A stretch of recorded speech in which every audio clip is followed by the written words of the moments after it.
What is going on, everyone? And welcome to Into the Void, Ozzy Osbourne tribute. Thank you for being here for another segment. I guess we came up with me. I think Gina, when we were talking, I was like, "How can we name this?" And I was just like, uh, "Ozzy Talk." They're just like random, like over the weekend. And I just hop on, and it's either like 10 o'clock, 11 o'clock, 11:30. There's nothing set in stone with them, and I said that from the beginning. And so. But maybe eventually they'll be able to just be able to lock down a good time. And I want to thank everyone with these lives, like who's been patient and stuff in the beginning. Because let's face it, like, if I schedule one for whatever, it's never on that time because there's always something going, and I was for this one, I was sitting here like this, like, I got it. It's all good. I got it. I got it. And no, I don't got it. 2 minutes off because I forgot to put the one thing. There's always just something, and then this and that. So I'm fully accountable for that, and I apologize. And I just really do though appreciate though the time uh, and patience that you for those who watch have given me. Thank you very much. So let's say some hellos. See what we got in the what's going on, Gina? Great to see you as always. Love you. There's the man, Pat. Pat, thanks for coming on. And you know what? Speaking of Pat, uh, like that's what this channel is all about. And Gina. And it started when Gina she sent me pictures of Randy's mausoleum because she lives right by him. And that's what this like what I wanted like from day one, I want this to be like everyone's page. And then all of a sudden Pat reaches out and he's like, "Hey, I do an Ozzy tribute. Madhouse, Ozzy and tribute. I don't want to say that wrong. I always screw that up in the beginning there, Pat. But we had an interview, and he also came on the other night when we were talking about Ozzy with the whole family, talking about them. And I really want to thank you so much, Pat. And I also sent you over the link. That's another thing too. I'm going to start doing with these episodes as well, and I'll do that right now since we're right at the beginning. So that's what I like. As many people that want to come on, like that's what this is all about, and I love it. And thank you so much, Pat and Gina, for your time and for willing though to come on. And the door is open for everyone. But I just wanted to drop the link though. And anymore, I'm just going to drop it in the chats. So it's just there and anyone can pop in. Now, if someone like pops in, is like, fuck it, but like, no, I'm saying obviously, respectful to the topic at hand, or maybe not, or maybe, someone comes in, or I don't know. Maybe I'll make an idiot out of them, or maybe they'll make an idiot out of me. We'll see. But let me get this link up there.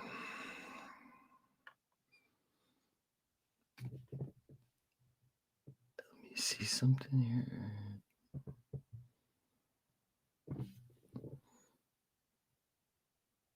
Yeah, anymore. I'm trying to like do fill in time. So when I do this, even on lives, I can do stuff like this.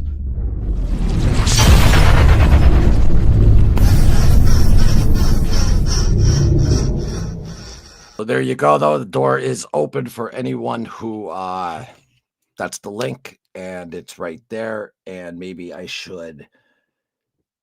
Yeah, you know what? I should actually put that. I'll just pin that on top. There it is. It's pinned on top, ready to rock. And I see fairies wear boots. What's up? I try to catch the streams, but I always end up just missing them. Hope you are well. Well, we just started right now, but man, thank you for being here so much. Appreciate you. Hope you are well too. Great to see you. Great to catch you live, man. Thank you. Fairies wear boats. I love talking in the comments, man. It's great. Thank you for being here. Appreciate it. What's going on? There he is, Mr. Morning Star of Lazarus. What's going on, man? Thank you for being as always. Appreciate you. Patrick entered the studio. Beautiful. That's right. Pat's gonna come on in a second. I told him that. I just wanted to say something too. Out of the gate. like, what the title of this is, and then we're just gonna go and like have fun and stuff. But Gina Blaz, how are you? I'm just hitting up the comments. Hey Blaz. There's Jersey. What's up? Anyone who's never seen Black Sabbath live knows how amazing that song is live. Let me tell you something. Well, at the end tour, when me and AJ Bartoletti, my best friend in the whole world, who you hear in the intro, always when on the guitar, that's who I play with, and he's just incredible. But anyway, me and him went to go see Sabbath, and it was for the end tour. And there's AJ right there to my right. But I'm rocking the same shirt. But we went, and of course, it wasn't with Bill Ward. So, but I mean, it was just great though going with him because we got together in 2014 and started playing, and it was Ozzy, Geezer, Tony, and Sabbath. I'd say like with 75% Sabbath, yeah. So, but with that said, like they open with that, like the curtain was down, and then and it's like, yeah, exactly. And unbelievable, incredible. And yeah, I'm just having flashbacks to that. So we ate these cookies right in the parking lot, and like we were like looking around like for drugs and stuff. Not bad drugs, you know what I mean? Just the ones that get you real stoned, like cookies and stuff like that. Like in a parking lot type thing. And I remember this is back in 2000. When was the end tour? Right here. I don't like to get numbers wrong, but wait, when was the end tour? It had to be 2016 or 17. If someone could let me know in the comments, because I don't want to lose my train of thought. But so I remember, but he had these cookies, and we called them the Black Mass cookies. And no, it must have been 2015, because that's when Black Mass came out. Though was 2015. I'll have to look it up. Anyway, we're at the show. We eat these cookies. I'm like, dude, I can get front row watch, and which I usually always do. I'm like, it's all about confidence, and I'm like telling them this the whole time because like we had general admission tickets for this one, but I was like, it's all about confidence. You don't need to get a front row. Like, and I was, talking a good game the whole fucking time. And oh yeah, we got out of general admission, all right, right. And then like I'm like, I'm like, they're not fucking hitting us. And this is after like we couldn't find it. And then like I think we found like someone had a tank. And when we were done with that, then I'm like, I'm not feeling this. And so then we ate another cookie, and we're walking down, and I'm like, just follow my lead, man. Look like you own the place. We're walking, and then boom, all of a sudden that edible kicked in so fucking hard. Like I was petrified. And I see the security guard right there. Like we're now, at least we're off of general admission. But then I see the security guard, and I'm so scared. And I'm just like so scared. Like I don't know. Like I'm like, oh, and like I had them all. Like we definitely would have made it. Like I without a doubt, I know it just from experience of being at shows, definitely would have made it. But that edible, it just said, "Fucking stand up straight and tall, and stare at the stage." And we still had like, it was great. It was like, right after where the lawn was, because it was an outdoor show.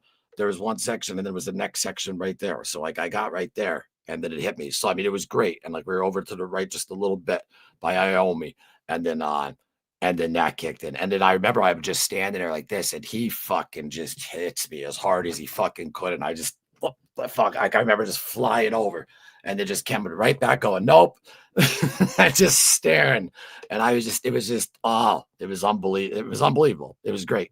I also seen him in 05 with Bill. No, excuse me. Oh, because Dave died in 04. So that had to be 04, 03 at the Nissan Pavilion with Bill Ward, front row. Most of you know that story about the girlfriend. I'm not going to get back. I'm not going to tell you that one. But that was incredible. Judas Priest co-headlined that one. And then also saw him in 97, I think it was. Yeah. But yeah, they're incredible live. Incredible. And that's why every year I consistently went to, and like I used to go see other shows and other bands and all that type of stuff. And but Ozzy's shows are like just start to finish, just a great party. Like, you know what I mean? I'm not saying like party, like just substance wise parties, like everyone from the start to finish, and everyone is around, and it's just I love the energy of them. And plus, I mean, he's my favorite though. So naturally, I mean, it's all subjective, but it is what it is. But You know what? Fuck it. I'm just gonna bring you in, Pat, because I forget that the whole I was like the future of this show. Oh yeah. I just want to say real quick that I appreciate everyone, but this is a channel though that's like for Ozzy and everything like that. And obviously, like, my father passed away and it's very upsetting, and but I don't want to make that the like a thing, because that this is I don't want to make that this isn't the right place for that. I appreciate everyone. Because I was going to say, I was going to be like, you know what, just give the channel to someone else, because you might not be in the right frame of mind to do it anymore. Because when you lose like someone like that, you feel like you lose a part of yourself and stuff like that. And like that's what I was really thinking about doing that. And we'll see what goes on though in the future. But my point being is, I mean, even though I always say it's like art, it's all right, which it is. I'm just saying, like, meaning like just hand it out off for now, and then come back whenever. And but it just puts this is the last statement I'm going to make on this. It just puts in a frame though where it's like, well, you want to though stay busy, but then also then it puts you in a frame of like, well, yeah, I'm staying busy, but should I be busy in that area of being busy while dealing with that? You know what I'm saying? But I don't know. These help me. Not talking about that topic, but just talking just about Ozzy and music and metal, and just everyone, all you guys and ladies, just talking about all the great songs and experiences that he's had over the years of listening to him and all that type of stuff. I mean, that absolutely is. Listen, I got two shrinks, all right. So my point being is though, this is my therapy, is just talking music, and I absolutely just I love it, and and Ozzy, I mean, I could just it's I don't know, it's just he's my favorite topic to talk about, because he's my favorite person ever, next after probably after my father. So you know, that's all. But I appreciate you all for being very patient and with me and all that type of stuff. And but we all have to go through tough things, and we all have to deal with that. So I'm not the only one. We all have. So thank you all again for everything that you said about that. But we're gonna try to just I'm gonna just try to just move on, and if I can't do that, then I just won't do lives anymore, and then I'll ask Pat. I'll be like, and Georgina or anyone that wants to, like, you guys want to like roll lives or whatever, because I have interviews, and I could just make pre-record videos. And speaking of that, I forgot though too, and it should be done tomorrow as long as everything goes good, but I'm dropping the whole entire thing of Bob Daisley tomorrow, and it should be out though tomorrow night. So as long as everything goes good with that, that's why I didn't put it like officially in the post section yet. But for everyone who's here live now, this is almost a 2-hour interview, and just thank you, Bob, for your time, and just what a gentleman, and just I know there's a part one that's already up in the video section, and but you're probably going to see that in the beginning of this one as well, because I'm just going to drop full interview. I did that because like I like I the day I interviewed him was the day of my father's funeral, right after it, and I interviewed him, and then I just wanted though to get something up because I didn't know what was going to go on or whatever. So there is a half hour if you want to watch that in the video section of that up. And thank you, Bob, too, for telling me that you really like the way that how it's done and all that. Like, that meant the world to me. Thank you. But and thank you for understanding what's been going on. So, but I have all that type of stuff though that's going to be dropping pre-records, all that stuff, and the shorts too every day. Like, I already have them, because you could just schedule them, just little clips and stuff like that. Oh, and speaking of clips, I just want to bring up though, like, one thing. I'll never put on watermarks or whatever, because they're and this is the last thing, Pat, I'm going to bring you in, that I wanted to say. I'll never bring up watermarks, or like, how channels will put like a little like watermark in the middle, because first off, I'll never make a dime off this page. I'll never ever think about monetizing off this page. And but at the same time though, AI, and a lot of people are using I love when I see in the comments AI, like the guy who jumped on stage with Ozzy and he's hugging him and stuff. Like, people are like, that's AI. I'm like, oh my God. Anyway, and it's not their fault. It's just because AI is like just doing that. But you will never, ever, even in my editing, have a hint or touch of AI on this channel ever. And but my whole entire though point though being though is that just always though just going to be keeping it though real on this channel, and it is all of your channel, and anyone can come in at any time. And it's just though that I started seeing some videos like of mine, right? Not, but there I go again, of mine. I should say of ours, but you know what I mean, like that you make and stuff, and it's the time though that you put it, right? So someone though said something that I told someone this, and I said that's awesome. I was happy. I was like, nice, more people get to see it. I don't care. But then it's like, when people don't just steal though your work though, but then though they're making money though on it too. It's just like, I don't know, it's fucking dirty. I just feel though, and they don't say like where it comes from or anything like that, or any of that type of stuff. But then you really think about it, well, more eyes though get to see it, and that's all though that really matters. But and that's just the nature of the business. People will always though do that. If whatever you edit or whatever you take or whatever, they'll steal and make it though their own. And but then when they profit from it, I hate that, because how could you profit from Ozzy? Like, I don't know. I just don't get it. Meaning like now, like start a page afterwards, whatever. It's just, I don't know. But that's all. Just those are the two things. So and because I always scroll around and I see it, and like, even his daughter though, like that one, Kelly, and her husband, she's doing great. But that's not though my page and stuff like that. And that's great though that it's out there. And don't get me wrong, but the Metal Family show some love for Ozzy with the Love of Star. It helps the page grow. Like, yeah, and your monitor. It's just, I don't know. Maybe it's just, I don't know. That's just me. I'm weird with anyone in the world could have any one of the videos that I of those clips that I make. Anyone could take them. 100%. You heard me say it here. Anyone could take them. I just rather the real fans take them for tribute, and not just try to take them to make a buck off them. That's all. Now let's get this thing a little happy. What's up, Chad? All right. What's up, my man? How we doing? I've got a funny story about edibles I want to tell you. Oh, But yeah.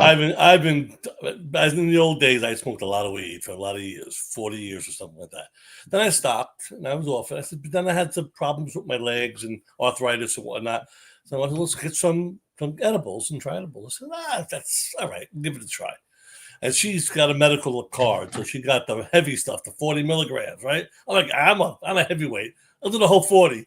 Oh, big mistake. Oh, yeah. I was blown. Terrible. No, I if I do it, it's a little itty bitty piece. I cannot. I didn't know any idea that would get knocked off my ass like that. 40 milligrams is a lot. It's a lot of stuff. Yeah, exactly. Oh man, that's high dose. Very high dose. Like if you smoke though, it's like, oh, but sometimes I remember there was one time a guy owed me $500, right? And I was on one of those Black Mass cookies, and he had it up at the corner bar up at Moore's, and he called me. He's like, I got your money, and I was like petrified though to come outside, and I don't know what I was like afraid. Like, what was going on? That happens to people. Yeah, it happens. Yeah, like to me. They just never to me. Sometimes, but I tell you, that was. I mean, and remember, when I was doing it, it was illegal. I had to go on the street and get Jamaican guys to sell me bag, you know what I mean? in the Bronx. And man, oh, give me $20 worth here. Well, no, I'm not little. I'm not 10 years old. Same here. The dispensaries just opened up the strength varied greatly between dudes on the street. You know, I even bought a bag of dirt once. Big time. Compared the good old days. So let me ask you, what was it like then? Like, Woodstock era time, those days though, like, was there like, the good weed? Like there had to be like different type of like weed, but not as good though. Early in the late 70s, like the chocolate Thai gold, the Panama Red was really around. I had Thai stick, heavy duty stuff. You bought the real good, no hybrids. It was the basic stuff that they put out the songs were about, the Cheech and Chong songs, or the Rush song, Passion to Bangkok. That's the stuff that was really out there. Now there's 100 different hybrids you could buy depending on what you want to deal with medically, pain or sleepiness or insomnia or whatever. You can get whatever you want from the dispensaries. So, but it's good for people who can use it. Did you ever eat a Quaalude? One time I fell asleep. No use. Yeah, man, I know, but that's the one thing with me. It's like I came in too late on them. Had them once. One for lemon 714. Took it once. Somebody gave it one. Took it. Oh, let me get high. I'll take one of these. Well, they say that's though a that waste of money.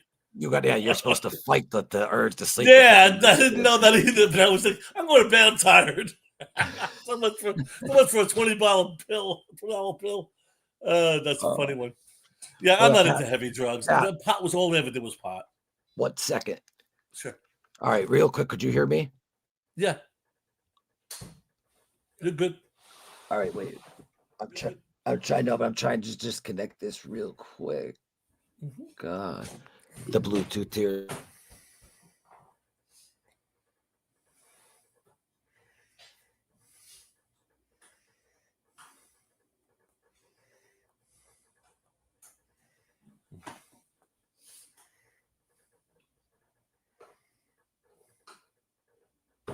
Me. You hear me? Yep. We're good. Was the video locked up? No, not the video. It's the No, I'm I just trying hear to the get the audio. headphones. Right, I hear the audio, but you're not moving anymore. But the audio's fine.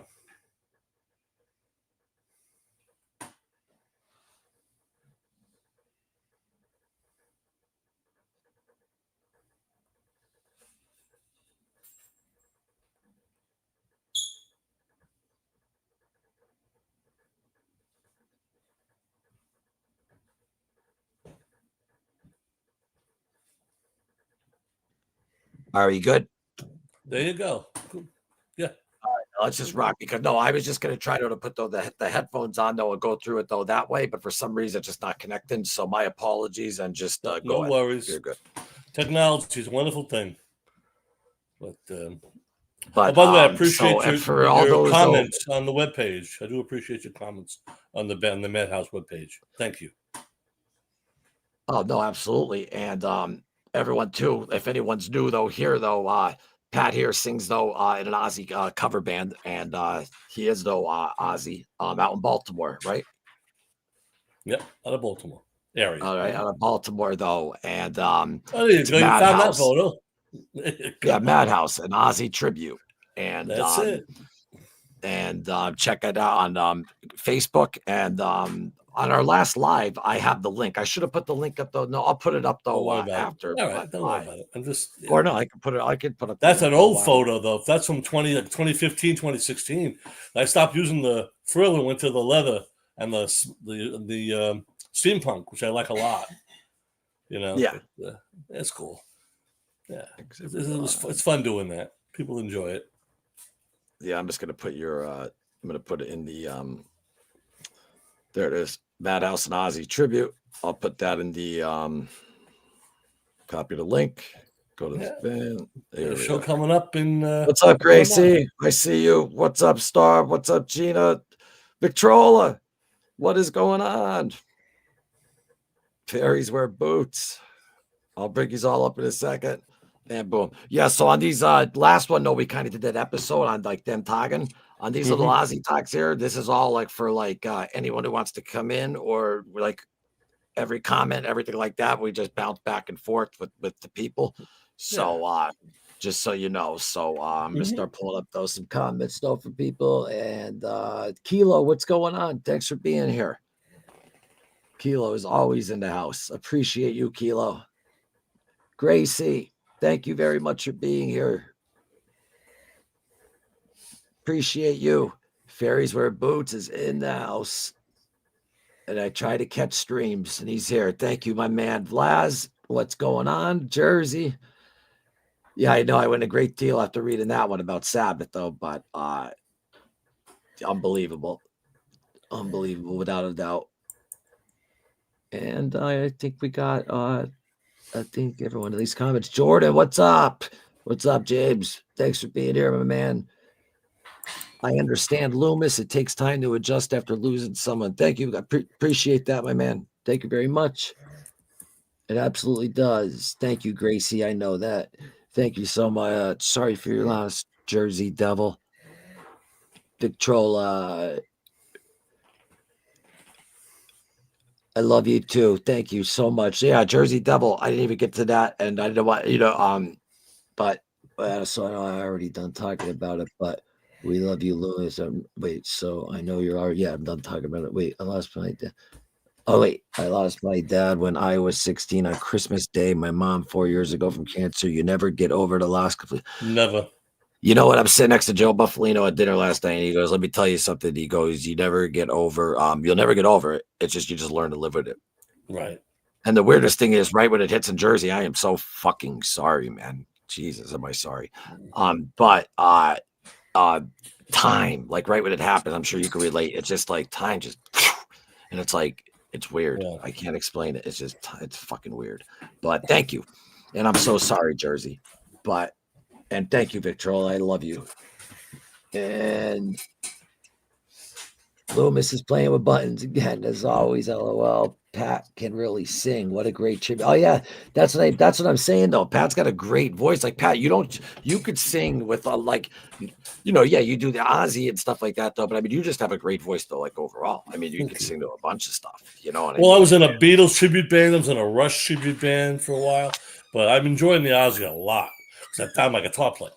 Once you find a guitar player, because they come out to the show, they know what they're looking for, So they say, we want to look for a vocalist and a guitar player who can pull it off, and we pull it off. So that's the reason why we get the crowds. And we only play every couple of months. So people are jonesing for it. You can't play every weekend. Yeah, but that's kind of cool though, because because for you too, like when that day does come, it's like a big deal. It's like, it's like, it's an event. This is packed. Yeah, everybody's waiting to converse to hear. The 800 followers, 800 and some odd followers. We get about 100 people. That's a pretty good crowd. That's cool though. But a little bar. Yeah, it's fun though. It's all about it's a blast. Keeps me young. I'm an old fart that keeps me young. Absolutely. And then there it is though, right there, just so everyone knows. If you give them a follow, there's your link right there for Madhouse and Ozzy tribute. Yeah. One thing for you, Loomis, if you scroll down the page and you get to the box with the Have 4 a good night, pictures Vlas. and the one of the Go ahead. I was just saying bye to someone. It's okay. Don't worry. You scroll down. There's a picture with all 4 of us. In the corner it says 28 plus. Click on that, and all the songs are in there. I've only posted 4 or 5 songs, but if you wanted to hear "Fairies Wear Boots," "Symptom of the Universe," all those songs are there. If you want to listen to that, so I can't post a set. No, I can't post 20 songs. I post 5 or 6 songs. No. But you got to go to that page, that part of the website. You could just scroll through them and see whichever one you want to listen to. Yeah, we do over 30 songs, so it's about to blast. It's a blast. So what would you say you do more of? Do you do more Ozzy or Sabbath? Way more Ozzy, yeah. Right now, the 2 so, and we're doing, for Sabbath, we're doing Fairies Wear Boots, War Pigs, Paranoid. That's about, I think that's all it is. Those 4 for the 2-hour show. A 3-hour show, we do Electric Funeral. We do a lot of other stuff I love from other Sabbath albums. But Bloody Sabbath, of course, which I'd love to do, but I got to be warmed up for that one. Oof, but what's cool though too is like you do it every like you said, like 2-3 months or whatever. That I could definitely plan to get down to one though. I definitely could, and I'm playing. I'm gonna go up there and do Crowley with you. You come down. You're welcome to play on stage. I'll bring you on stage. You play on stage. You can play the middle of No More Tears. You can play, of course, Crowley. We have to play Crowley. No, but you guys only do it once or whatever. I don't want to cut down there. You know what I mean? If you come down, I will get you on stage. I'm just telling you that right now. I don't want, just the intro to Crowley I would do. Like, hey, this is a buddy of mine. I'll do the intro to Crowley and boom. You know what I mean? Whatever you want to do. You tell me. If I lived by you, I would just join the band because I could play the songs. You know what I mean? If you live close, I'd get you in the band to play keyboard. When you love Ozzy, you love him more than I do. Yeah, and I can play those songs too. That's what I'm saying. And I play Sabbath on piano too. But I wouldn't want to change that though. I would only do because you're a tribute, so you don't want to put like piano stuff in where it's not in. Like you want to put it right. I would try to follow the songs. Like you can do changes and there's a lot of stuff. Even songs we know have keyboards in the background. The Ozzy stuff had keyboards on a lot of songs. Ozzy. Almost every one of Ozzy's songs has keyboards. Yeah, Over the Mountain's got keyboard parts. Well, that's that's a big part of it. I believe in his sound though too. I think is obviously with the guitar and he always has great guitarists or whatever, but just that that Ozzy sound though, how like you're no different on Bark at the Moon. Like there's just that organ type, like yeah, that fire in the sky, that's an incredible song. On fire in the sky. Oh my god. There's Oh, so many. If you had to pick, I wanted to pick mostly from the first two whoa. albums. Yep. And then Oh, throw in some Bark at that the is a good Moon, fire in Ultimate the sky. Sin, Yeah, No More Tears. Throw some later stuff in, but mostly the first two albums. That's yeah. the best stuff, in my opinion. It's the best stuff. Again, pick and choosing, Bark at the Moon, I got Ultimate goosebumps Sin, from No More fire in the sky. Tears. Yeah. Yeah. I mean, Oh my the other god. songs, there's so many songs we could pick. I can't do 3 sets anymore. It's too much for me. 2 Diary of 1 hour a sets and I'm done. yeah, Diary of a Madman. There's so many string arrangements. Like I Body was said though that they had what do you call it? Someone do the string arrangements though, and then also right. then the keyboards though were then though laid out though on that though. So it was that there's a lot of that, and then like then well that song's just a masterpiece. The choir at the end. Right. Yeah, then you have the choir part in. What a Same with song. Megalomania, the same with a few other albums don't have the choir in it. Super Czar, yeah, I mean, Oh, big man. choir part in Super Czar. The whole album, the whole song is a choir. And I like though how you guys do though the actual Ozzy part in Symptom of the Universe though, where it gets jazzy and funky, and you At do the the end, soul yeah. singing part. It's fun. Yes, It's fun. yes. You don't People see don't that. expect that. People say, "Oh, you'll No, stop well, at the end of the song." No, you got to keep going. no, but I seen a lot of the band. I seen it like there was a tribute band called Believer, and Right. Blizzard of Oz, not Blizzard of Oz. It was no, not Wizard of Oz. Jesus Christ, Loomis. But it was like the Blizzard of Oz. That's right. Right, That's what something they were like that. called. Right. And they were great and all that. Don't get me wrong, but like what they wouldn't, they would just do that Let me finish it. Right. They that wouldn't do part, the and whole just, thing. which was great and all that, but it didn't fade into the do. That's great. And Yeah. then The when Sabbath Ozzy was not sings, given he the has so credit much they soul. deserve. People Yeah. underestimate him as a singer, though. He could sing so good, but that soul Amazing. that he has This guy was at so the end of talented Symptom, that way. Yeah. oh, so good, so fucking good. Yeah. I'm in the I middle of love it. watching, going home. I'm like, wow. It's like Fire in the Sky is such a badass song. Oh my god, it's unbelievable. It's on. It's yeah. I just want to blare it right now.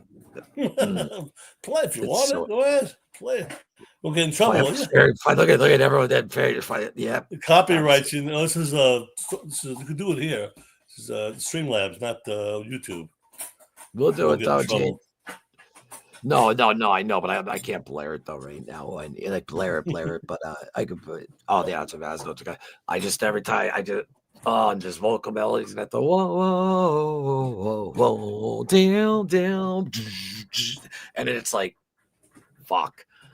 I don't know that song. I don't know when I heard. I don't know why that song got in my head. I'm like I was just like, oh my god, I'm shaking. Like I want to hear it so bad. And that's off of No Rest for the Wicked. So good, so good. Yeah. But here we go. And if you pissed Ozzy off, he'd go and write a song like The Writ. The Writ. Oh, what a great song The Writ is. Gosh, I love that song. Because they're signing writs all day long. They're signing contract. They're suing the managers in the middle of the album. Well, and Sabotage too, though. The whole story, though. That's what I'm saying.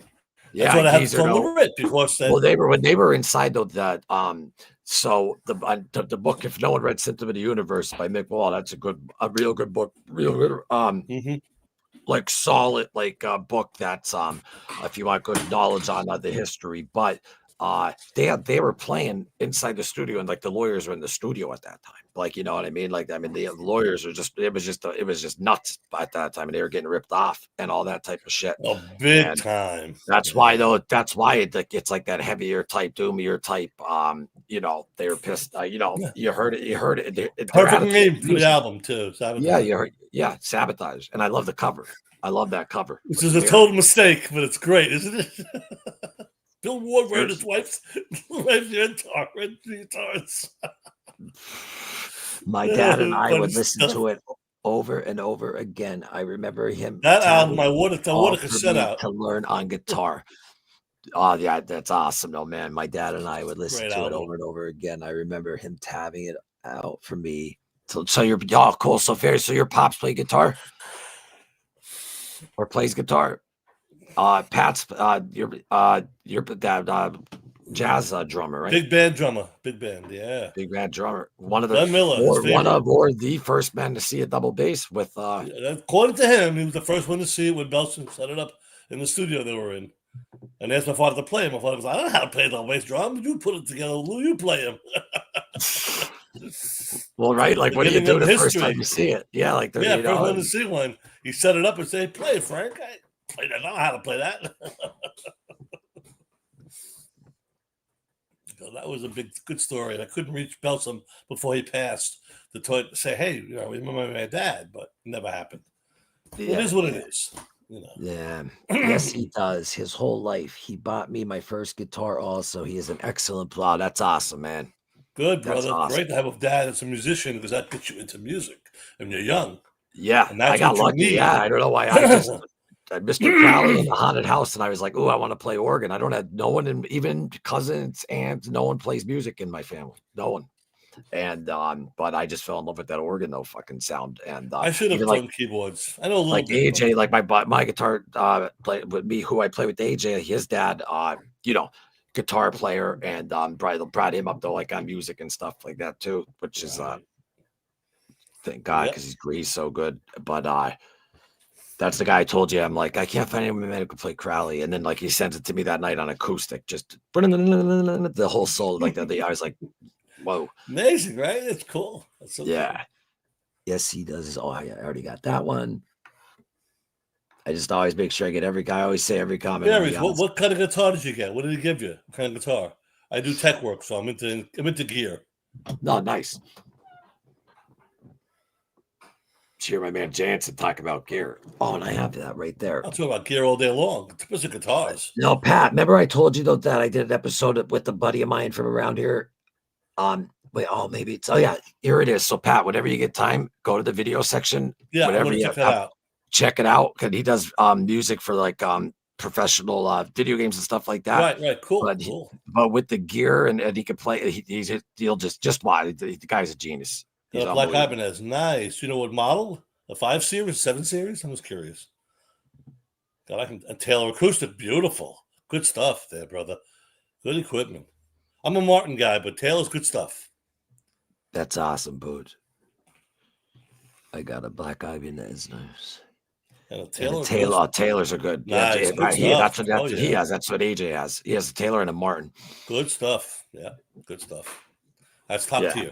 Yeah, top tier. I'm more of a Martin guy than a Taylor guy, but that's okay. Nothing wrong with Taylor. Subjective. Everyone likes what they like. You know what I mean? It's a great guitar. There's nothing about it. Yeah, he has freaking Gibson, but he likes to play on his Fender. Like even when he does Crowley, like he'll be on the Fender and stuff. I mean, he has Gibson, like he has a Gibson Strat. I got a Strat, I got a Telly, I got a Les Paul, I got a Jackson Flying V because of Randy. I got about 15 guitars. Yeah, I'm keeping like my 335 and my SG. SG is my favorite guitar. Are you just that's why you're like you're all boxed up, right? Like, did you just moved it in there? Oh, I just moved in. The place is a warehouse. It looks like a warehouse. I'll get once I get it cleaned up. I'll come on the show. I'll bring some more guitars out. I'll show them to everybody. Nice, yeah, that'd be great, man. I haven't played in years because of hand injury. I can't wait to go. Bummer, man, bummer. That sucks. That's gotta suck. I remember growing up. At one time, one time the phone was ringing. I'm in my basement and I'm running upstairs, and a piece of old wood went underneath my fingernail down to here, and that's like that Chinese torture. And it was in the middle of the night, so I remember sleeping with an ice cooler with my hand in the cooler, and then I went to the docks and they put the Novocaine in and they pulled, and he was even like, "Holy shit!" See, so like it's still crooked like that, like but it made though this finger so much stronger though. Like my middle finger now is like, so I was like, all right, don't kill you makes you stronger, right? Yeah, but I mean, I remember though when I was young, I was like, man, I don't want to lose a finger or whatever though. But hey, you make it work. Look at Iommi. Look at Django Reinhardt. No, Django did it with 2 fingers, exactly. Yeah, you know what I mean. So I played bass for years. I still have a bass, but my arthritis is in my hands. Well, thank God I only sing. I don't have to play an instrument. It's a lot easier. My hands. Let me ask you something about that though, because I was fascinated with this question of like, what do you think is harder? Like, well, now I think I know the answer, because I mean, I done one of them, and I actually won a competition in Boston, but I was like drunk and I never tried to train in it or anything, but stand-up comedy like 10 years ago, I gave it a shot and didn't do too bad or nothing like that, but it was nothing written out. It was just me drunk telling fucking stories that people like, I mean, they were intense stories that people weren't expecting, but they enjoyed it. But my point is, what do you think is harder? Being like a lead singer of a band or like a stand-up comic? Because you guys are naked, no instrument in front of you. But then with comedy though, here's why I think stand-up though might be because people who are writing jokes. See, I didn't write like I'm talking like don't even think of me. I'm not a comic at all. So my point being is think of like a professional comic. They write out like a joke. They think that joke's gonna kill. And when that joke doesn't kill, you know what I mean? And like it bombs, but you have to really immerse yourself in front of all these people. And so yeah, I don't know. I just always say, fast. They're both tough. They're both tough. I would think so. Because you got to write your own material. If I'm writing my own songs and I got to sing them like my own original stuff, that's also going to be a lot of pressure. I'm doing Ozzy. But only I can sing the pitch and I'm on key. Everybody's going to like it. It's not as hard as trying to get your own stuff over to people who don't know it. We go in there with popular stuff. But I went on my honeymoon. I won a contest. I won a bottle of champagne on my honeymoon for telling jokes in front of the whole place. Let me tell you the joke I said. Right? It's an excellent joke. One day, this guy goes hunting for bird shot. And he kills the quail or whatever he kills, brings it home. His wife cooks it, but doesn't get all the buckshot out of it. And they eat it. Middle of the night, the husband gets up to pee, and he pees a pellet. He says, hey, honey, you didn't clean the bird that good. I peed a pellet. So he goes, oh, it'll pass. It'll be okay. Next morning at breakfast, the 5-year-old goes, Mommy, I peed a pellet. It's okay. You'll be fine. You passed it. And the 15-year-old kid comes downstairs. Mom, you never know what happened last night in the bathroom. I know. You peed a pellet. No, I was jerking off. I shot the dog. The fuck? Oh, Jesus Christ. Pretty sure I said this before, but I have Diary of a Madman LP from Groover Jackson's personal collection. I don't think let me tell you something. If you did and I forgot or whatever, it wasn't like disrespect. It's just like everything's been cloudy lately, but that's pretty fucking awesome. That's awesome. Yeah. You know what you should do, Jared? You should share it though. Like, take a pic of that, man, and share it. Listen, anyone could post in the community. Like, you know what I mean? Anyone could put a post up. This is for everyone. Just put Victrola always does. I love what she throws at the 8-tracks. I love how she writes out how she became a fan. I love how Gina. Well, you threw him in the email, and that's how me and you, Gina, hooked up for the Monday nights. But yeah, everyone just fucking post everything, and have at it. Have at it, please. That is awesome, though, Jersey. Awesome. I love that. Yeah, that's freaking awesome. Big like my joke. Hey, the place went crazy. I won a bottle of champagne. Well, there you go. Every musician. No, I was laughing. I just died laughing. I wasn't expecting it. Every musician who has used his guitar gave him copies of the albums they recorded with Jackson guitar. Right. Nice. Yeah, I think one of them. I think Randy had a Jackson. Yeah. The Flying V is not a Jackson. That's who's the guy, the builder. That's what it is. I keep forgetting his name. But he built that's $8,000 guitar. He builds you one for now. For $10,000, that builds you that model, or I want with diamonds on it, whatever you want. But that was a custom made. God, Senderis, I gotta remember his name. I forgot, but he's custom made guitar. Then he has the Les Paul, of course, and he had the other Flying V, the white Flying V. If you buy an Ibanez now, it's like a Model 7. His Randy Rhoads 7, Randy Rhoads 5. Those are a couple of grand. Those are expensive. The one I got is a cheapie Jackson, a couple $100. All my guitars are cheap. I have no expensive guitars. I buy old broken guitars and fix them up, and most of them Epiphones or Squires, and I upgrade them. Well, yeah, but if you say like you're a tech guy though, so like you could actually buy him no broken no and make him no.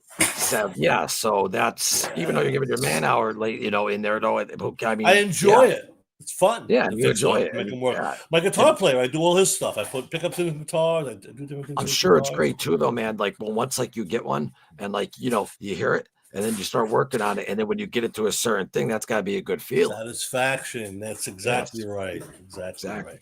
Well, get when it doesn't work at all, and you get it fixed. My daughter bought me a kit for a Jackson gem with the monkey grip on it, and I built it, painted it white, of course, like a Rusty Vi, reverse headstock, put an Ibanez logo on it. It's not an Ibanez; it's a kit. But I'm not going to sell it. I never sell it as a real Ibanez anyway. It's just part of my collection. My daughter bought it for me in 2015, and I built it. So it needs to be set. All my guitars have to be worked on. Once I'm back here and set up my area, I got to restring them, reset them up because they don't stay. You know, guitars move out of tune, the neck wood moves, the strings get old. You constantly, with that many guitars, you got to constantly be doing something with one of them. I'm building a double neck. I'm building the Jimmy Page 1275. Nice. Yeah, 12 string. I got the wood already. I got to put it together and stain it cherry. So that's the fun part.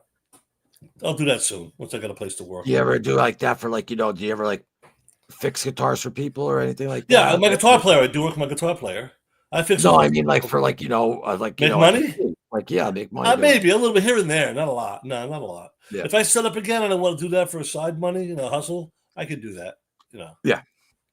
Because Randy was first to use a Jackson. It's the only album he had that didn't credit him in the notes. Got it. Yeah. Grover Jackson made Charvel guitars, created the Jackson brand for Randy in case the wild design was bad and traditional business. Instead, every metal guy in the 80s wanted a Jackson. Yep. I got a real Jackson, not a one I made up. It's a PS series. It's a performance series with the bottom of the line for them, bolt-on necks. Still a nice guitar. Pickups sound great. Jackson pickups sound great on that guitar. And I got a down shredding, a shredder. Yeah. You see something 1 second here. And what's cool about that guitar, it's got color shifting paint. If you turn it one way, it's red. Turn it a different way, it's gold. And I asked Fender, hey, can I get some touch-up paint? He goes, no. Proprietary. Sorry. So it's got to live with the scars it has. It'll live with them. And that's okay, too. Yeah, because here he's doing the, there's the... polka dot. I got to remember the guy's name. Darn it. That's with an S. And he builds custom-made guitars. And he'll build you one, too. And back in about 10 years ago, there was $7,000. Now probably $10,000 to build one the way he wants. Bow tie inlays. Beautiful guitar. Yeah. Yeah. When he was a Quiet Riot, some guy, hey, go check this guy out. He's got big guitars. So he went to him and said, build me a guitar. And he built him that before he got to Ozzy. He had that when he went to Ozzy. He had that guitar already. Yeah. And he had his Les Paul, 74 Les Paul custom he had also. I still Jackson he got later. I just loved the story, though, of how he he just went out there with the tiny amp and it just went, and just. And the last guy, and Ozzy was exhausted. He wanted to go home. And they heard him play and went, holy crap. Yeah. Crap, that was. And then what was I going to say, though? Not Don Arden. David Arden didn't want Randy, though, to come. He wanted to be a UK-based band. But Bob and Ozzy, though, were like, no. Like, this guy play, Get him Ozzy over here. Blown away. Ozzy was blown Get him over here. And then, them three started. And then, then the rest is history, though. But, originally David Arden didn't want him because they just wanted it UK based. So, during those rehearsals, Ozzy was, I guess a bunch of people were coming in and Ozzy was just like, yeah, God play. And he just whatever. But then Randy wasn't even done. Like he was just warming up. He didn't do nothing. He just literally was just like, plugged in. He was, just moving his fingers and boom, done. Ozzy was blown away. Ozzy was blown away. And not only that, though, what he was able to write, though, like, you know what I mean? Like people could play like him and Bob. Trusted him, though, and trusted in his writing, though, ability too. And they picked the perfect guy because the guy was playing music since he was 5, and he comes from the music background with his mother's school background. Yeah. Well, no, not even classical background. Like everyone always says that, though. It's not classical background. He wanted to get his classical degree. There was a music school. Neoclassical, you call that. I guess but I mean, he knew more to just classical and stuff like that. But that's like that's what he really wanted to get his degree on. But he was learning. The school is called, if I say it wrong, don't crucify me, but I want to see Usona and out in we're in Burbank, and they that's how he grew up. So Bob is like that would like music was just like in him. It was just like in his soul, like because I asked him, I said, because it's already up in the video section. I said, were you like, wow, man, this guy's and he's like, well, you got to remember, I just came from, remember I told you I just came from playing with Richie Blackmore and stuff like that. I was more just like, oh wow, like another one, yes, like another great guitar player. He wasn't more like enthralled because he's been playing with fantastic guitar players, but he was just like, yes, another one.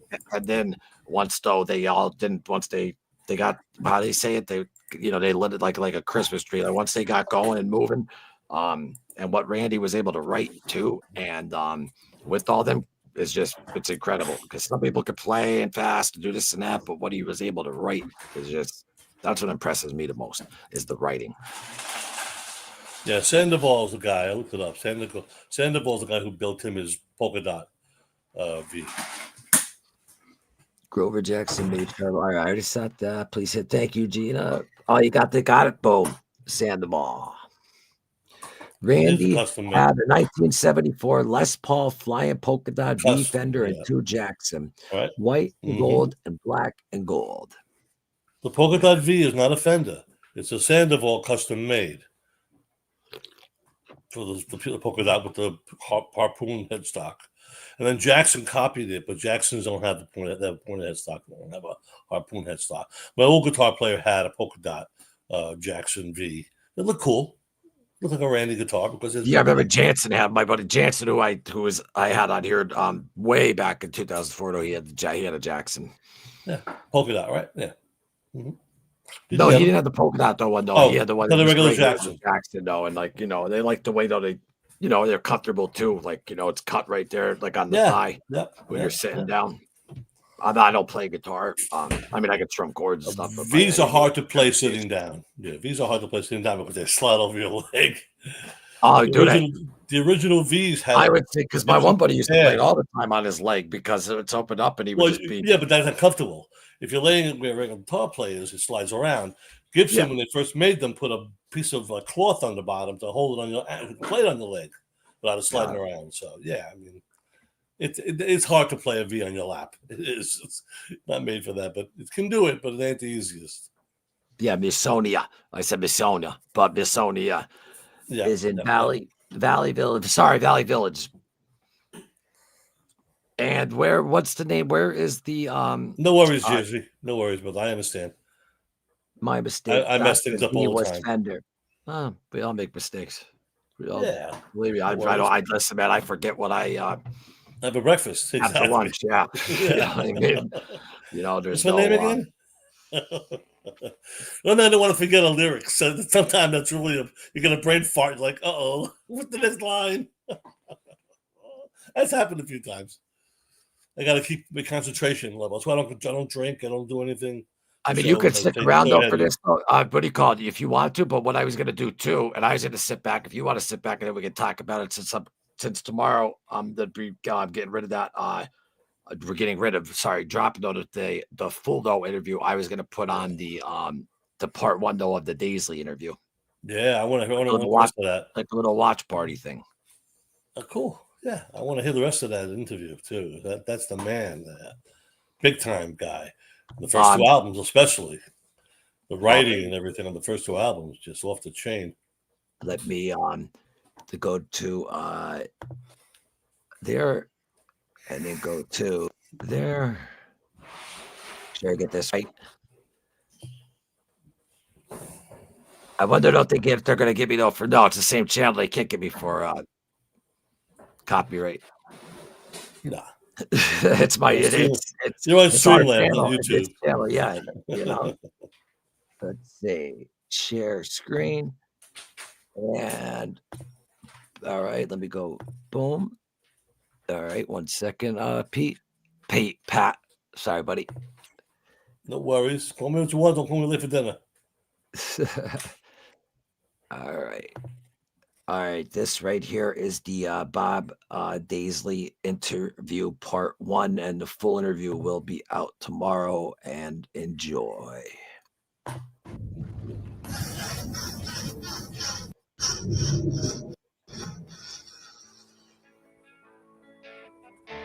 What is going on, everyone? And welcome to a special episode of Into the Void, Ozzy Osbourne tribute. Tonight, we have a true legend joining us, one of the most influential bassists and songwriters in rock history. His work has shaped the sound of some of the greatest albums ever recorded, from Blizzard of Oz, Diary of a Madman, to his time with Rainbow, Uriah Heep, Gary Moore, and so many others. His playing, his writing, and his stories are woven into the fabric of rock and metal itself. It's an absolute honor to welcome a man whose bass lines defined an era and whose contributions helped build the very foundation of Ozzy Osbourne's solo career. The one and only Bob Daisley. Bob, thank you so much for being here. It's truly a privilege to have you on the show. Well, that was a nice introduction. Thank you. I'm glad you like that because I worked on that all day. Thank you. Well, yeah, that was a nice greeting. Thank you. That's welcome. Well, I really appreciate that. And I also appreciate you taking the time to speak with me this evening. Yeah. You do know that the first two albums that we did, it was a band called the Blizzard of Oz. Yeah, that's what I was going to. People refer to it as Ozzy Osbourne's solo records. They weren't solo records. They were records done by a band called the Blizzard of Oz. Well, we're going to get into that. Randy and Lee and I were adamant about that, how the band. Yeah, and we're going to absolutely get into that. And what I really want to jump back into, Bob, is there's an interesting story though that I caught though that you happen to run into Ozzy into a bar, correct? Well, yeah, it was a gig. I was with a mate of mine in London, and he was sort of like an older brother or uncle sort of figure to me, close friend of the family, almost like a family member. And it was after I'd come out of Rainbow, and his name was Pete Mills, and he said to me, well, you've got to put yourself about, son.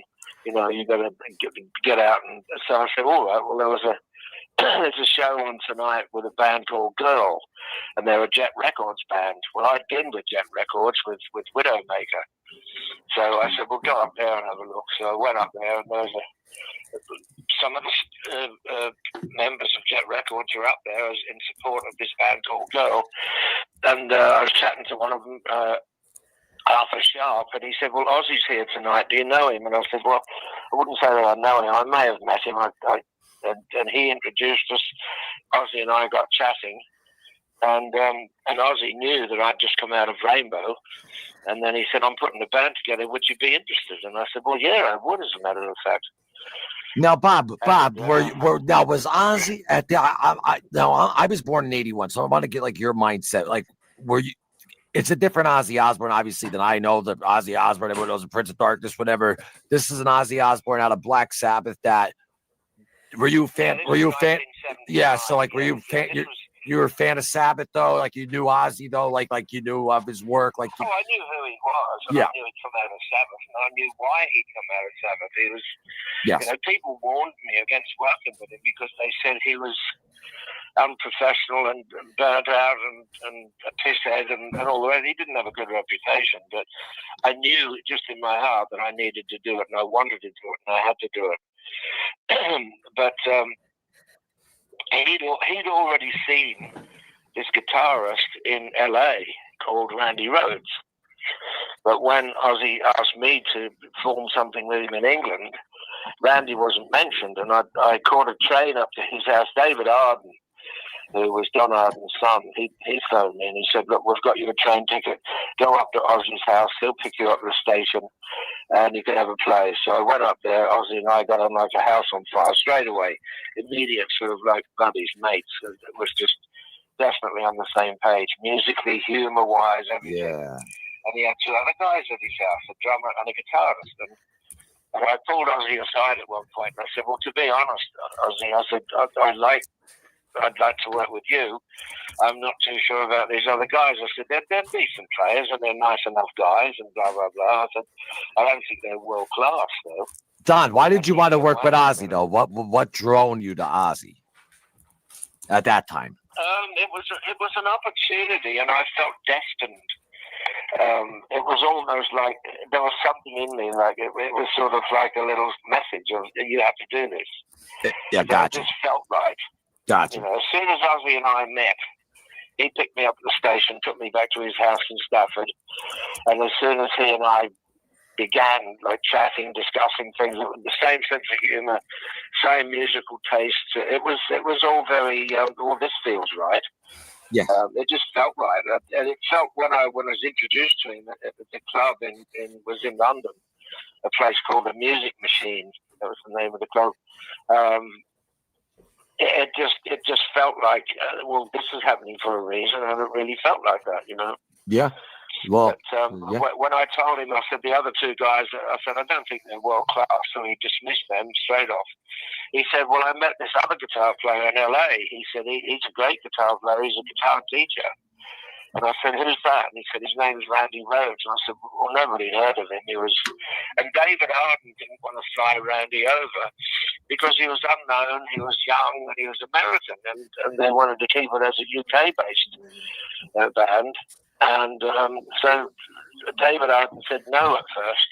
And eventually Ozzy and I talked him into getting Randy over. And when the three of us met up in Jet Records office, that would have been about October 79, we caught a train together up to Ozzy's place and began we just sort of had a play together, and Ozzy sang, and we just jammed really.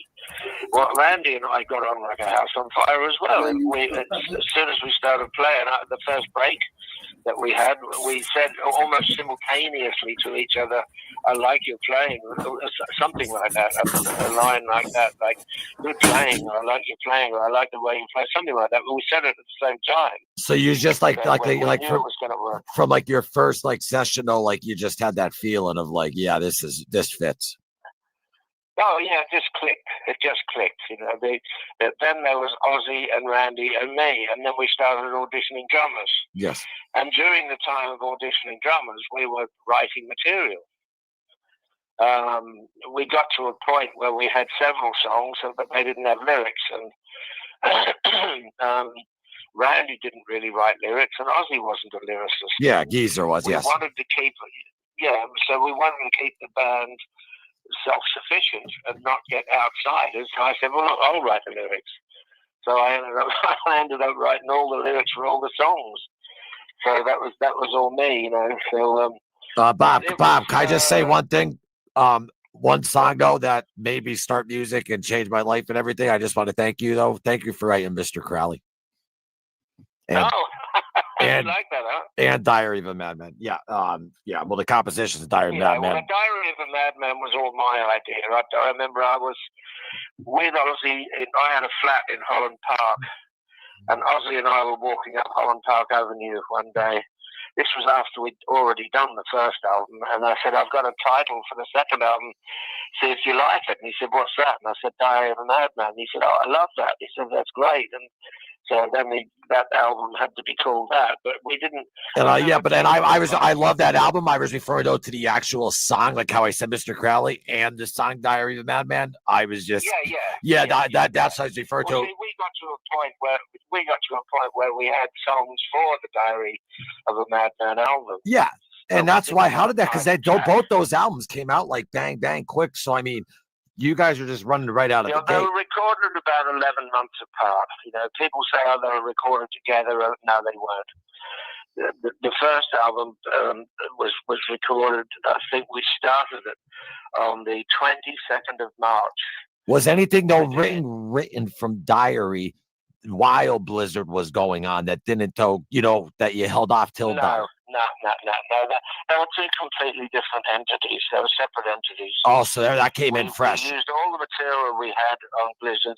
Then we went on the road, did a tour, and then after that we started writing new material for the next album, Diary of a Madman.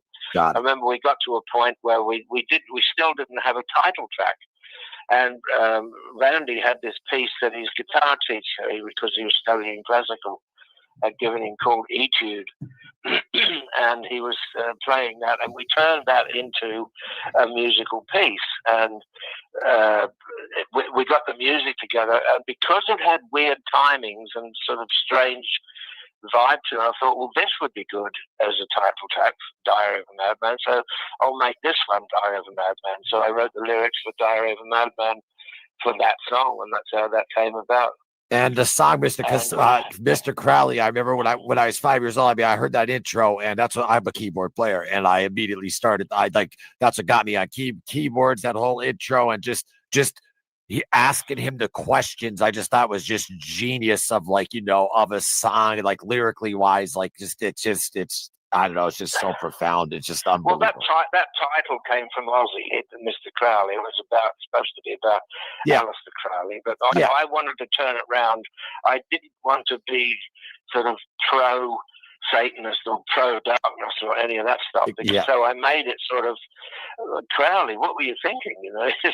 Well, and there's all it's perfect, and that's why everyone who's like, oh, you're saying this, he sang about Aleister Crowley, this or that. I'm like, read the lyrics. Yeah, so that's it. Yeah. But I mean, just incredible Revelation, Mother Earth. I mean, Believer. I mean, just the bass line. I mean, Suicide Solution. I actually, what call was written beforehand? Correct. Why is it escaping my mind right now? Goodbye to Romance. Oh, right. Yeah. Randy Hardy had that. Romance.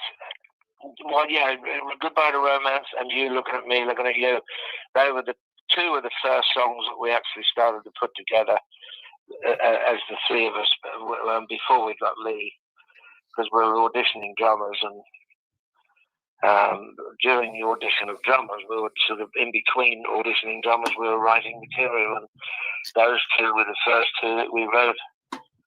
So, Bob, what was it like? I mean, what was it like, if you don't mind me asking? Because I just want to steer just a little bit, just different from the history, and then just the magic of being in the room. Like, did you guys know what you were writing was monumental? Not really at the time. I remember after we'd finished recording the first album, we were sort of listening back to stuff that we'd done, and after a little while we started thinking, hello, something special's going on here. I mean, and it was, you could feel it. And then other people began commenting. We had people coming down from the record company to hear us, and they were picking out lyric lines and guitar lines and things that they loved, and we thought, well, yeah, this is pretty special stuff. The thing is, you have to remember that in 1980, when we recorded that album, it was March 1980, the things that were in vogue at the time musically were punk and disco and new wave. Yep. So what we were doing wasn't considered in vogue, if you know what I mean. It was sort of, but we didn't think, well, how can we write a hit song, or what's in the charts at the moment, or how can we cash in or jump on the bandwagon of what's trendy or in vogue at the moment. We just thought, we're just going to do what we're good at. And we went in and we just acted out ourselves, our own, from the heart. Yeah. And I think that's why it became so naturally. People could feel the enjoyment in the music that we were having, because we weren't trying to be anything other than what we naturally were, and we were just being ourselves. Randy was a fantastic rock guitarist, but he had classical training, and he had classical influences, blues influences, and it's the same with Ozzy. He had this voice that became very, very recognizable. It was like a trademark voice. Yeah, Ozzy doesn't get enough credit, though, for, if you listen to the end of Symptom of the Universe, when he's singing with his soul, when it gets into that little jazz funk session at the end there, like his blues, singing when he's screaming at the end, it's the end of Symptom of the Universe. It's just, it's mind blowing. Like he's singing, he actually has soul, like blues. You could tell they all came from a blues background. Yeah, that's right. Well, so many of the artists that we all loved were blues orientated or blues influenced. Yeah.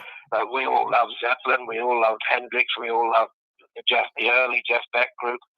We all love Cream. You know, Yeah, they're all but well, good, Sabbath good before songs. Sabbath, yeah, but Sabbath before Sabbath, the Earth, Polk and Talk, like they were then him and Geezer had the rare breed, so they were just doing the blues, like just constantly, So he had And that. even Led Zeppelin at the time were huge, and they were blues orientated as well. Yeah, no, 100%, 100%, Mhm. and so now you guys, But Ozzy's vocal melodies were very important.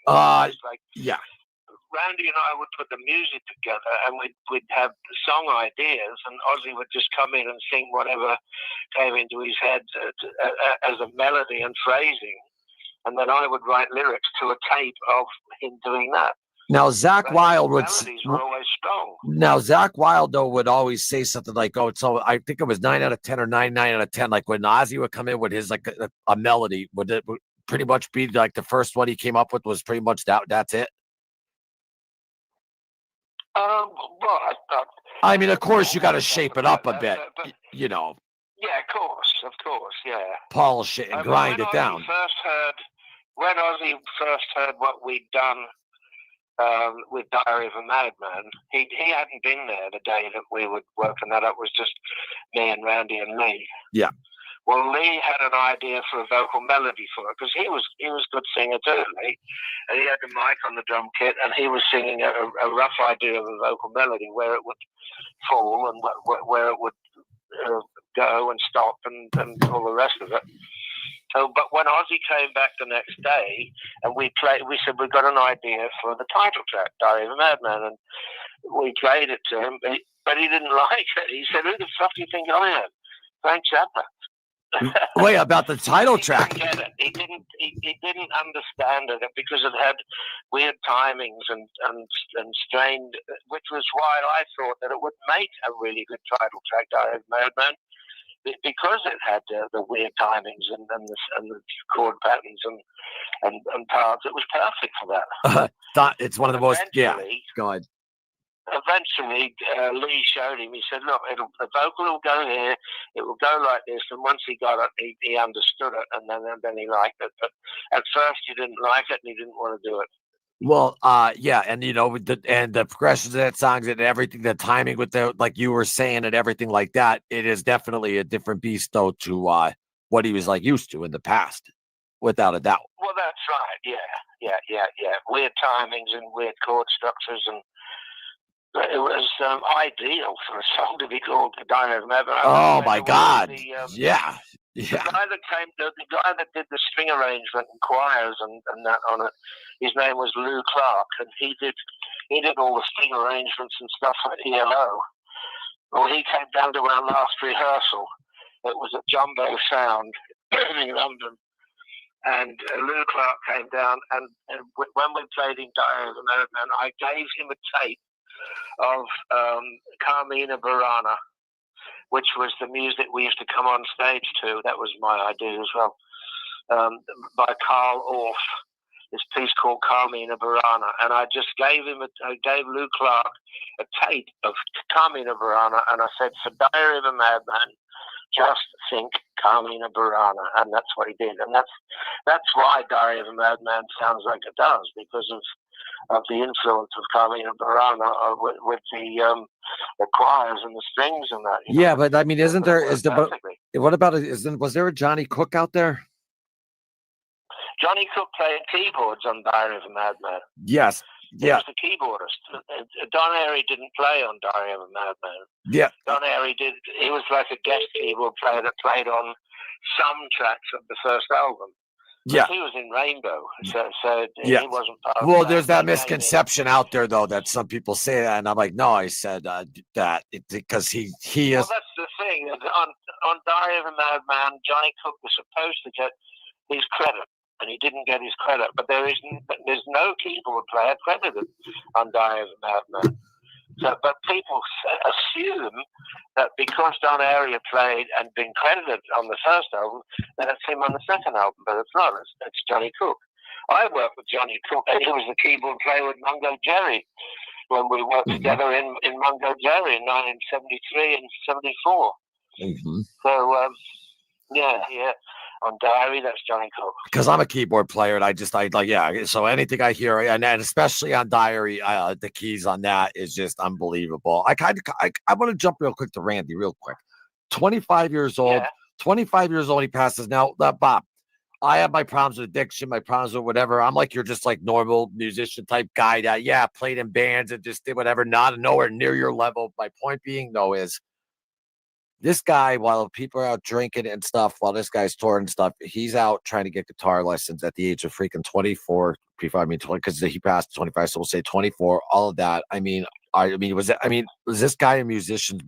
Like,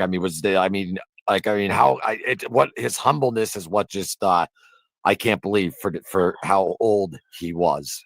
That's what shocks me. Well, Randy, I think he started playing when he was about 5.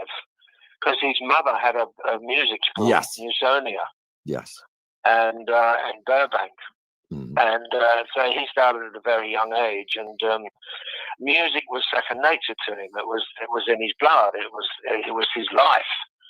It was his language. And he wanted to advance and advance and advance. He'd had lessons as a child, and then he began to research, and then he began to seek out other higher grades of teachers and tutors, and he always used to look for high up teachers to teach him further, and he was always looking further and further and further. And that was his whole thing, to get better and better and better. And it was almost like a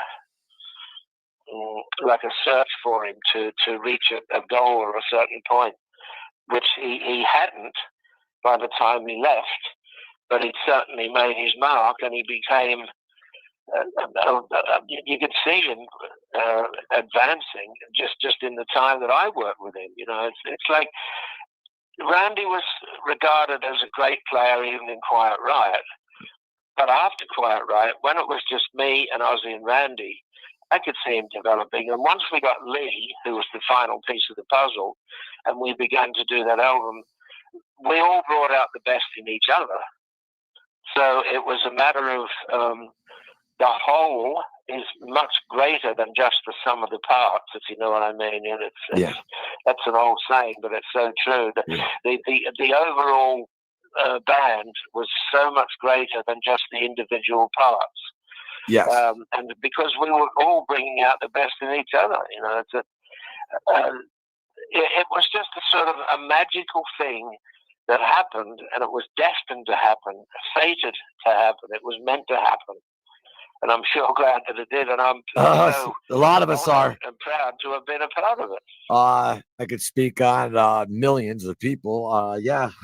We're very, very happy that happened. And going what I was bringing up about Randy was, usually when someone gets to that status of okay, I'm a rock star, and especially back in the 80s and this and that, he didn't have that though. Like, that's what I mean. Like, with that ego, he was still, even though he could have been, multi rock star, whatever, he still wanted to keep learning and learning and learning. And it's just, that's just always amazed me about him at that age. Like, cause I look back at myself. Well, that was his life. He was born into it, and that was part of his life, part of his blood, part of his existence. Yeah. He was who he was. It wasn't like he was choosing. It was just, it was born into him, and he was a really special player. Yeah. Wonderful player. Yeah. Wonderful writer. And once we started working together, we could feel it ourselves. We're bringing out the best in each other. And it was. Did you ever tell the story when you first heard him? Because we always hear with, Ozzy's like, I'm out of my mind, drunk, and all of a sudden, blah, blah, blah. But when you first heard Randy plug in? Oh, yeah. Well, Ozzy had heard Randy in LA when he was drunk, and he said, "You've got the gig." But then he went back to England, and he had these other two guys when I went up there. Yeah, but I'm saying, when Randy plugged in. Yes. Go ahead. Well, let me finish. Go ahead. When I went up to Ozzy's place, and they had these other two guys, Randy wasn't even mentioned until I said, "These two guys aren't going to work out." And he said, "Well, I saw this other guy in LA, his name's Randy Rose," and I said, "Well, let's get him over." Well, eventually, David Arden agreed to flying Randy over. He came over. We caught a train up to Stafford together. Randy, Ozzy, and I did. We jumped on a train, went up to Ozzy's place. The first time that we played together, Randy and I looked at each other and said the same thing. I like your playing, or good playing, or something like that. We both recognized in each other that, well, yes, this is going to work, and we sort of, I suppose, impressed each other. Not impressed, but we just knew that it was going to work. I guess my question, and you did say that earlier when you're like, you hey, this is definitely going to work, but like, you played with a lot of greats. I mean, from Richie to, you've been around the block.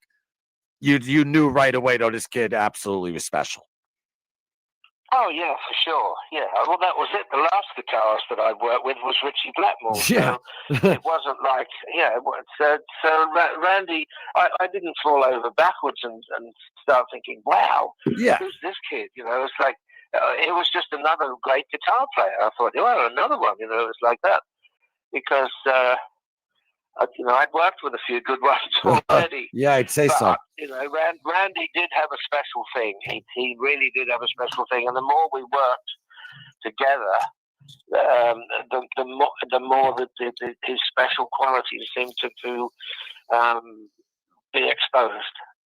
And the more obvious it became that there's something special going on here. And what was it about you, though, Bob, though, that, drew you so much, though, to music and made you want to be a bass player? I started out on guitar when I was, I think I was 12, and we had a door-to-door salesman came around to the houses knocking on doors and asking if there were anyone in the household that wanted to learn an instrument. And my mum encouraged me. She said, well, why don't you try guitar? And she said, if you don't like it and you want to give up, I won't make you do it, but at least try. So I tried. I turned 13, and then I started guitar the next week. And I was doing that for about a year or 15 months, just learning the basic rudiments of music and playing guitar and guitar chords and melodies and things like that. And then one week, the teacher that had the guitar class, he put on a little band just to show us the various roles in a band, like a rhythm player, a lead player, a drummer, and a bass player. Well, that was, I think, probably one of the first times I'd seen in the flesh an electric bass. And as soon as he started playing, I thought, wow, I love that. It was just the warmth and the strength and the backbone and the rhythm and the whole vibe of this instrument, this electric bass. I thought, that's what I want to do. I want to do that. And so I told my mom, and she said, okay, you can leave the guitar lessons and carry on with bass. And she got me a bass and an amp, and I used to wear out my sister's records learning parts. This was back in '64. Yeah. So I was only a kid, but that was it. Once I got my teeth in the bass, I didn't really want to do anything else. I just fell in love with the instrument. And then about 6 weeks after I decided to play bass, I saw the Beatles live. And I sat in front of Paul McCartney and watched it. I thought, wow, that was life-changing. It really was. Yeah. No, he was a good bass player, Paul McCartney. Yeah, no. I mean, absolutely. And I just, I'm like ear to ear smiling too, like just thinking of like, you're talking about all this, and then I'm just thinking like of your like, your resume. I mean, like we were talking to like, about Richie, obviously, Ozzy, like it's just Randy, like all the guys that you came through. I mean, you were on Bark the Moon, like with Jake. Speaking of, and I don't want to jump the real head though on that though. I want to just real quick though before I Emily though did have a question that I want to just bring up on the Bark the Moon.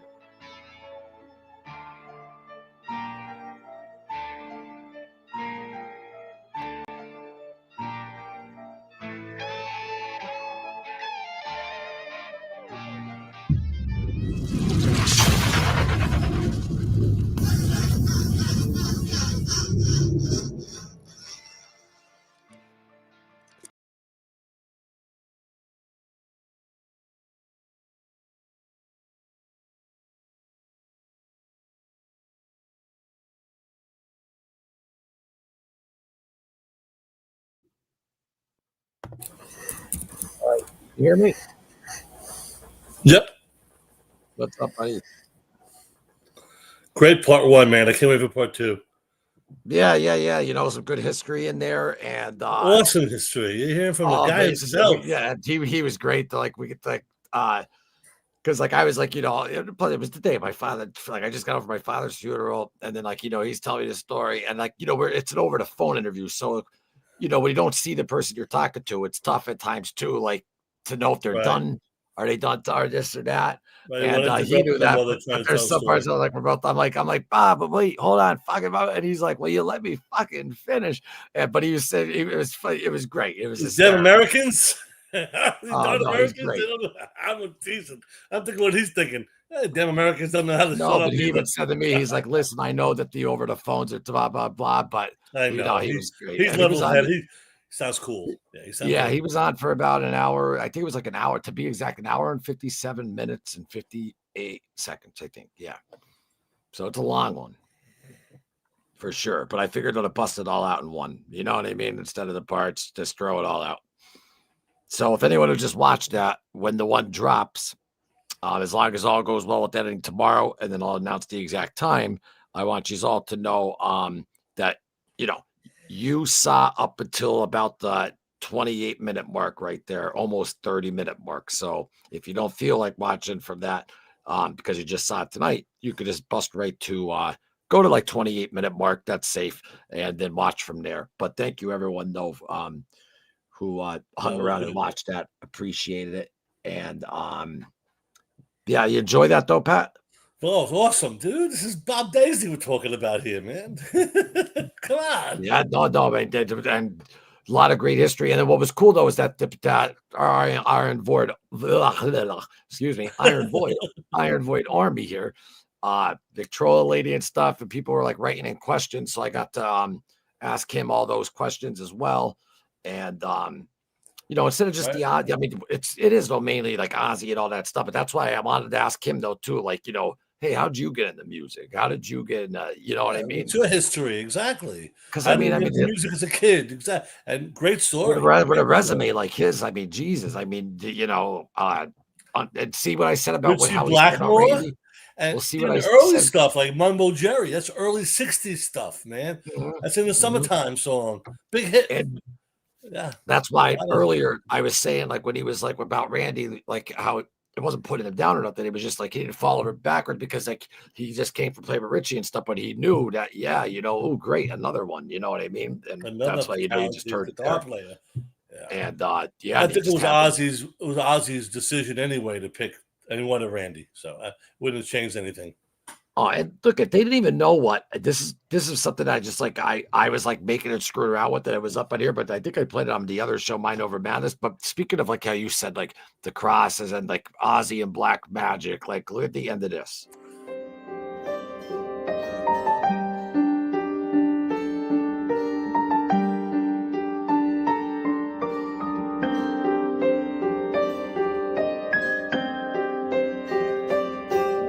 We never realised that fucking black magic was real. Right. We didn't know. We thought it was just a fucking Hollywood way of making money. People thought you were like into black magic and We started evil. getting invites to fucking midnight at the cemetery for black mass. What the fuck's this?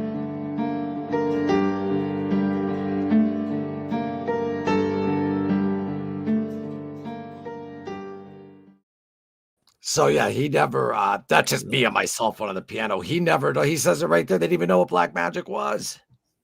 All they did, this cultist coven in Birmingham said, hey, play for us. And like, no, we don't want to play for you, devil worshippers.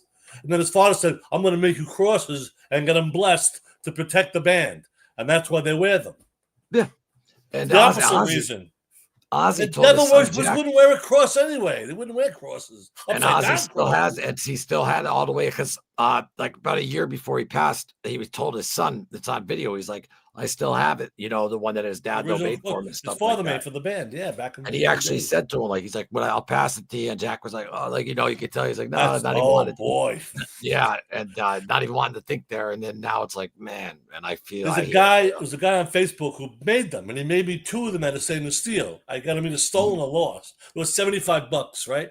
Now he makes them only out of gold, brass, or silver, and the Okay. levels are, gold cross costs you $2,000.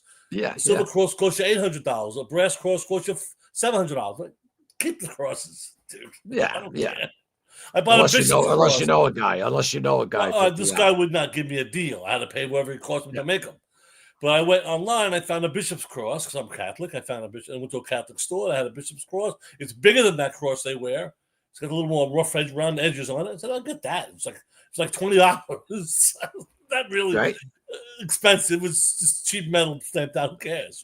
I'm Well, wearing real something that quick. looks to the outfit. Yeah. I mean, Yeah, exactly. And fairies, let me tell you something. So it's just a prime example of, and I'm using an analogy here, not an actual book, that what everyone usually does these days is they just look at the cover and they don't read the pages, meaning like of the human, we like, you know, talked they don't about look that. into the Yeah. person. Like, you know, like Bob, what did Bob just say about Mr. Crowley? I wanted to ask him questions like, what Right. is going Why on in would your you head? do this? Right. Yeah, Exactly. yeah, like it had nothing to do with being like, you know, so. And what about all the horror movie writers and all? I guess they're all going away, or this is show business. The What whole about Prince of history? What about history, though? Crowley was a real guy. Thelema Yes. was a real book. People followed Thelema. Your own will, not God's will. You do what you want. That's really what he talked about. He had the Yes. astral projected. He was evil. Let's face it. But he wanted to know, why are you this way?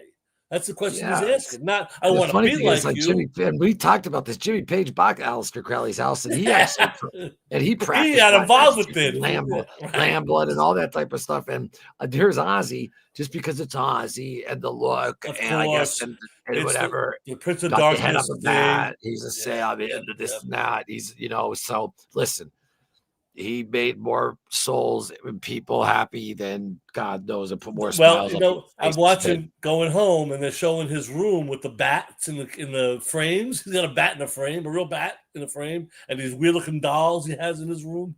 Yeah, Ozzy's still not all there. Not for nothing. Great musician. I heard about that. But yeah, well, Victrola, were you just on? Because I just played the part 1 of the Bob Daisley interview, because part 2, I mean, not part 2, I'm just dropping the whole thing though tomorrow. But yeah, Bob was just explaining it. He said he was like, no, definitely. He's like, I'm just wondering what's going on in your head. Like what, like I want to do. Oh, okay, exactly. Okay, she's on. So yeah, exactly. And so what people do though, Victrola, is they just see Mr. Crowley and they don't read the lyrics.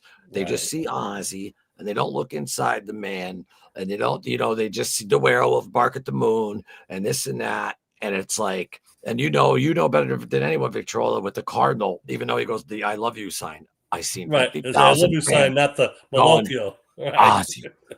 Ozzy for his 15 minutes Ozzy. of fame. Remember that, Victrola? And he what was it? I just put that short up too, and I was thinking of you when I put that short up, because you brought that up earlier. I think in some comment or whatnot, but yeah, and it's ridiculous. And you just heard him there. He's the most honest man in the world. It's like, we didn't know what fucking black magic was. We thought it was some fucking Hollywood fucking shit. Like, you know what I mean?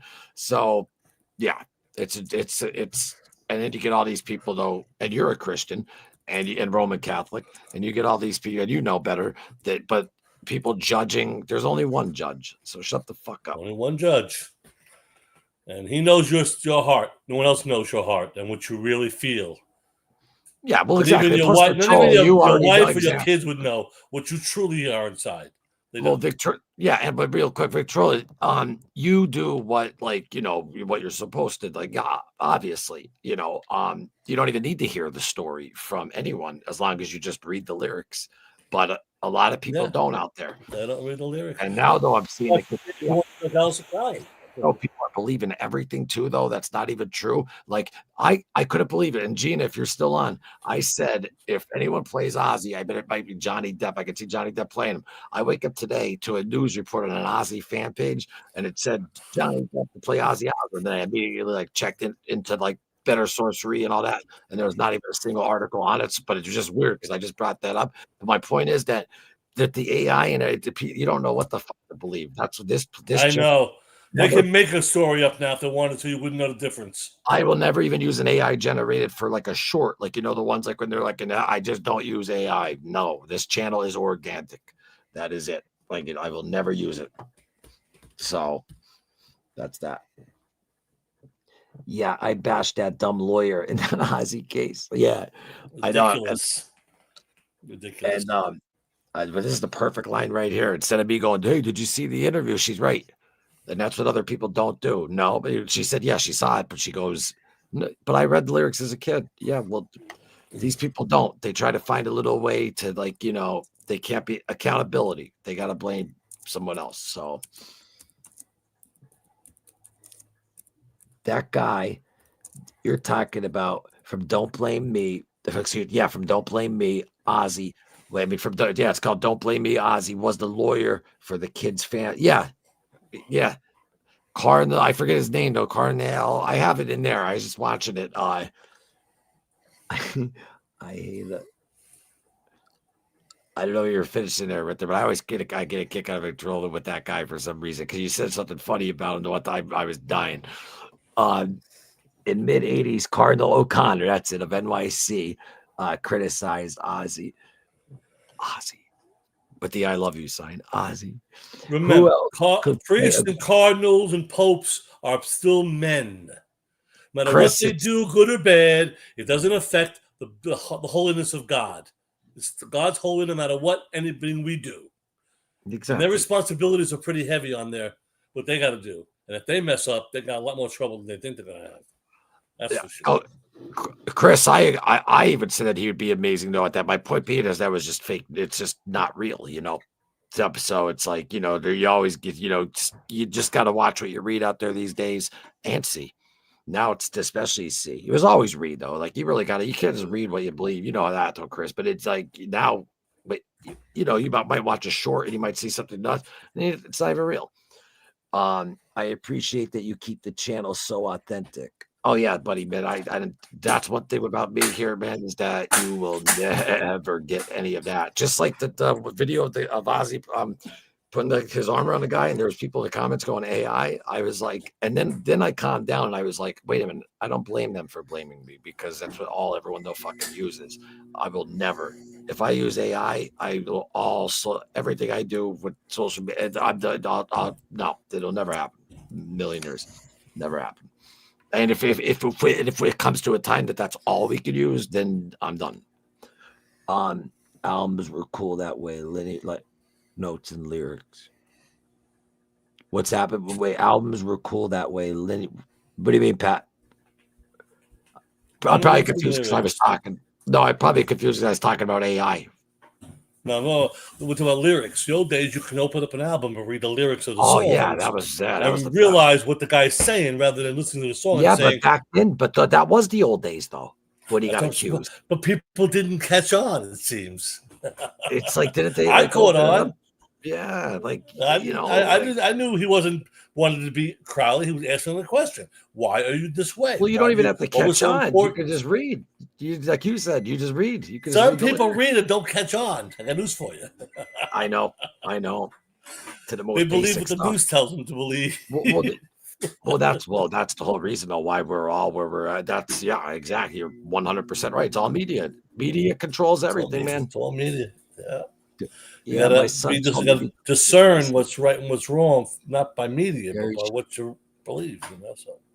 Yes, that's right, Jersey Devil. It was a case in 1989 that Cardinal O'Connor, and then yikes, Gina, phones that spy on us nowadays. Oh well, yeah.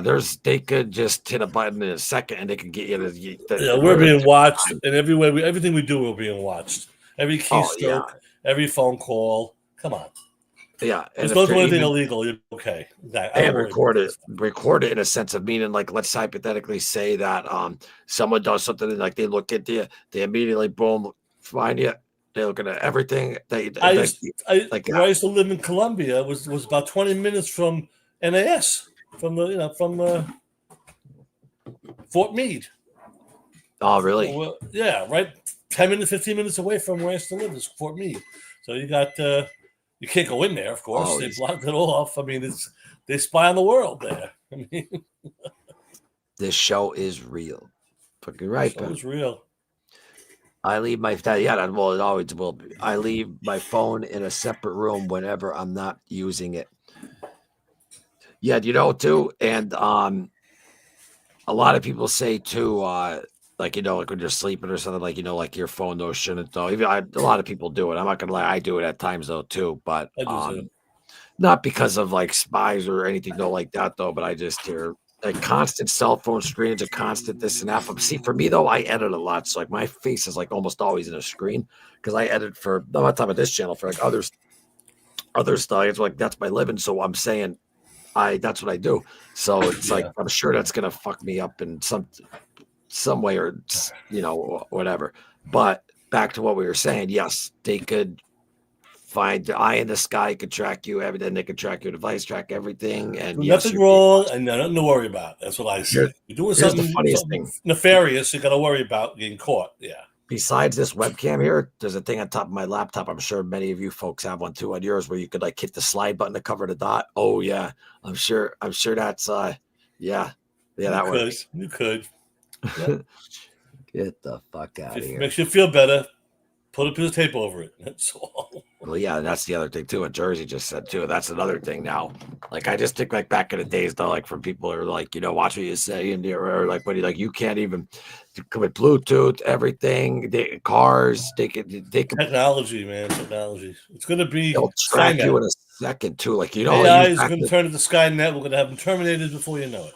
back in the day though, when when you had to find a license plate and this and that, now they just like take your name and they pull you right up on I satellite. sold that technology. There's I the used to car. sell cameras for license plate cameras. I sold all that. I was into pro audio video until I just retired. I know all the technology out there now. And this, well, you can't see it because of the other camera. Well, this webcam here, though, that I'm swinging around on top of the laptop that's connected, Victrola. Obviously, I always unplug it, which means nothing. Right. But with little because they could always know with the machinery there, but it's always face down and always covered. And but they could hear everything too and hear everything, whatever. They'll track you by your phone. What about the Alexas? What about camera. the Alexas in your house? You have an Alexa? No, I don't have one. Not yet. That plays music and all that shit. Do you I know? do it myself. Yeah, you can call it to do it if you want. Some idiot. Well, no, actually, not some idiot. Some psychopath though ended up killing someone in a house, and like what broke the case was the Alexa. Like he got caught on the Alexa screen, so like it proves that even when they're not on, or he didn't say Alexa, watch me shoot this dude. You know what I mean? So like they were watching. You know what I mean? So they could, and you could look that up for yourselves, and I haven't used an AI assistant yet. I haven't done that yet. I haven't gone that far yet. But my car is manual, not computer, so I don't think it would spy on me. Still rocking old school, but pretty soon you're not gonna have a choice, though. Don't bet on it. You're not gonna have a choice, though. Don't worry about it. Exactly. It's just data. It's data streams. That's all they have. They just look at words and things that pop up that they suspect. That's all. I have one car. I have one. They can't. Yeah, I have one car that's manual and one car that's not. So one car that they can't get me and another car that they can't get me. Not because of what I wanted to get. It's just that just so happens to be. But if you have an accident and you're unconscious, they can find you quickly. You won't die in your car. That's a positive side of it, Well, exactly. There's that. I mean, there's always the pros and cons. Yeah, Gina, I've seen that with my phone from time to time. Wait, that's even better. If you get a brand new phone and talk about nothing but dog toys, all your ads will be dog toy. How about sometimes I stop? One time I was with my buddy there. I was like, man, I haven't had like Mexican in a while or whatever. And next thing I know, I look at my fucking phone and it's like, on Facebook, and like the ads that pops up is like Mexicana over here. I'm like, it don't end. I was selling my house in June, so I'm asking for to sell my house. I'm still getting stuff about you want to sell your house? Give us a call. We'll give you a deal every day, all day long. Well, that's you can hit the three dots though and hit not interested to get it off there for good. And I'm working on something with one of those new devices where you can go online and take all your information off the web. Opry or something like that. Yeah, I forgot what it's called, but I paid for that to get them out of my life. Takes a while. They found me in the dark web 400 times, so Well, Took a think while to about it get though, everything. Jersey. Yeah, but think about what's creepy about it. Like we're supposed to be like in America, like the home of the free. Like we're free this, that, but we're being like, you know what I mean? It is creepy knowing that, like, No, yeah. that's Be very real. It's the fucking real creepy. world here. So people are gonna do things whether they like it or not. I mean, but that's when you think about it though, that's almost communist type shit though. Think about it, it is. Imagine if you lived in a communist country like China, what you'd have to go through. Oh, I know, but if we're supposed to be free and all that, they shouldn't be doing though the shit Well, that we they're are to doing. some extent, but yeah, the government still has control over us. You got to pay Yeah. taxes. You got to do certain things, or you get to go to jail, or you lose your house, or you lose your car, or whatever. It is I what don't it have an is. Alexa. Alexa, no TV newer than 2000 in my home. Oh wow, so then you have I have the platinum. I have an old Gold Star right there. But I have an old Zenith though too. But what was I gonna say? I do though have though a normal smart though TV. But at the same time, I mean I don't sell like cocaine anymore. I mean I don't sell coke at all. Did I just say anymore? Don't sell No, but coke. I don't. That was a joke. No, it was a joke. But I I know. don't. If I'm not doing any criminal activities anymore, I used to a long That's time ago. right. I'm not gonna Don't lie. worry about it if you're But not doing anything wrong. but Exactly. so it's like, what do I have to hide? Let them fucking watch me. But if you know what I mean, but if you whatever, but it's still fucking like Jersey's creepy and fucking weird and uncomfortable. And yeah, it's fucking weird. Conspiracy guy Jesse Ventura recommends going into the box in the trunk and disconnecting the OnStar stuff. OnStar, yeah. Well, you could. Yeah. They can track you. But if you have an accident, they know where you are too. But your phone could do the same thing. Your phone can track them. They look at your phone. Yeah, Signal, see and now if find you're out where gonna you go as are. far though, if you're just a normal though citizen and you're not causing and Right. like why though unplug that though for the issues of where they could like if you're doing nothing illegal, nothing wrong, issues or actually I think it's just the thing of like I don't want anyone to know like where I'm at. I Don't remember I be used to so get paranoid. Don't be paranoid. It'll ruin your life. you know why Paranoid about hotels are so everything. comfortable? Following You me, know why talking to me.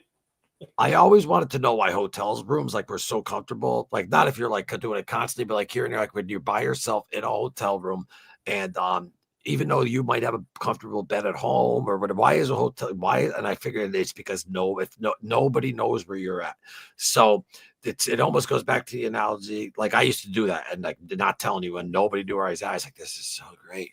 So, but now it's like they always know where we're at. So I could get that. I get that aspect of people being uncomfortable. There was a with funny it. story about, I don't know, maybe 10 to 15 years ago about a hotel somewhere where you could, you order porn movies. You want to watch pornography, you can order a movie. What they're doing is they're recording couples having sex in their rooms and then recording them and playing them back as you got to pay for the porno. You see, they film themselves and they're heading to the hotel. Oh, Imagine, I'm going to order a porn movie and it's you and your wife having sex on the porn movie. Like, what the? that's just dude. Never record it's yourself fucking doing that. weird. Never do it. Creepy. It never goes away. It just never leaves the internet.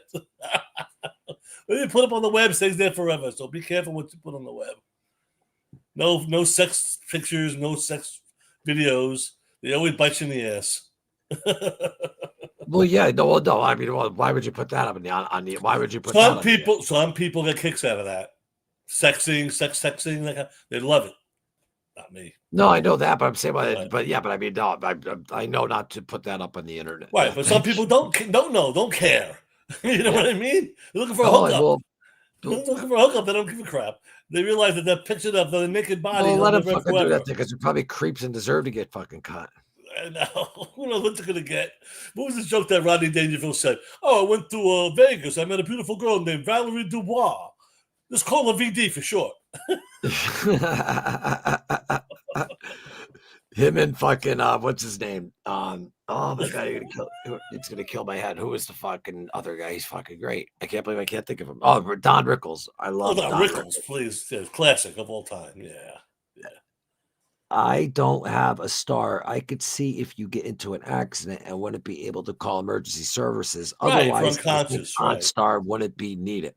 Yeah, OnStar is only needed for what Victrola is. God forbid you get caught in an accident, you're unconscious, you can't get out of the car. They want to find out where you are if you're missing. Your phone can do the same thing. You have a phone that can track your phone. The police do that if they feel something's been wrong, they can track you down that way too. So. But yeah, OnStar I agree. Like right there, yeah. Like for the tracking, it's great. That's all it should be. Like that's it. People but that's take not the way it is. advantage. The world takes advantage of you if you're not careful. You'll get taken advantage of. Yes. I wonder agree what with the that. laws are though. Like, what are the laws though of like, are they allowed though to spy? Because no, they are. They like, It's not allowed. It's against the law, but they still do it. I know. Well, I know. Not So it's like, everybody. I'm not we're saying really Onslaught not does it though. either. Like, so it is though. Like, I don't want to get all politicized, whatever. But it's just No. fucking. It's what's it. America is false advertisement. If you think about it, now it is. Like The meaning, big like G, my friend. The freedoms. big G. Greed. It's called greed. Yep. That's the big Ozzy G. wouldn't have to worry. His voice operated car couldn't understand. Remember that episode? That was he's like, fuck you, fuck off.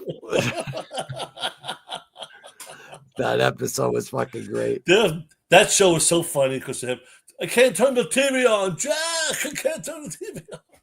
Oh man, but that's the fucking best. That episode too, I think, is when he's trying to run 5 miles. And he did it. He's like, I Just did it, watching Tony. him walk around the house, taking garbage out, picking up dog poop. It's just, he's a regular guy. It's funny. Yeah, he's just a normal. He's bigger than life until you see him in his house with his wife and kids. Oh, he's fucking great. Fucking great. Yeah. Hold on. Yeah. Why does that always do that to me? Oh, there it is. Did I put up that was the Randy thing. That was the other thing. I already did that. Yeah. Yeah, speaking of a regular guy, because we were talking about the other night, and like that, he didn't understand what other people thought of him, like that superpower that he had. Like we were talking about this the other night from when the episode of when the Osbournes though were talking about Ozzy, and then there was one scene though of it though right here. He was being a total just nightmare. I remember we walked in, and then James Gandolfini. Oh, I know. I don't know why this story gets me.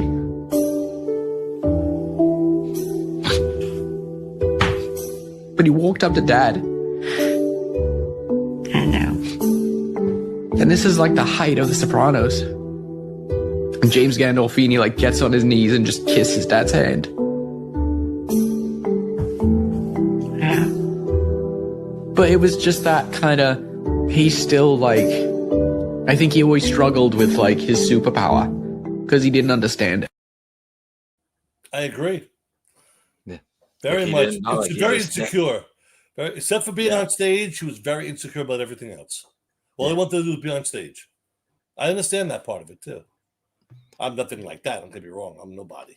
But just thinking, going up, entertaining people, and with his music. Oh, no, I get that aspect of it though too. But if I was Especially- Ozzy, though, but if I sold though over 100 million albums, I think. But you know what?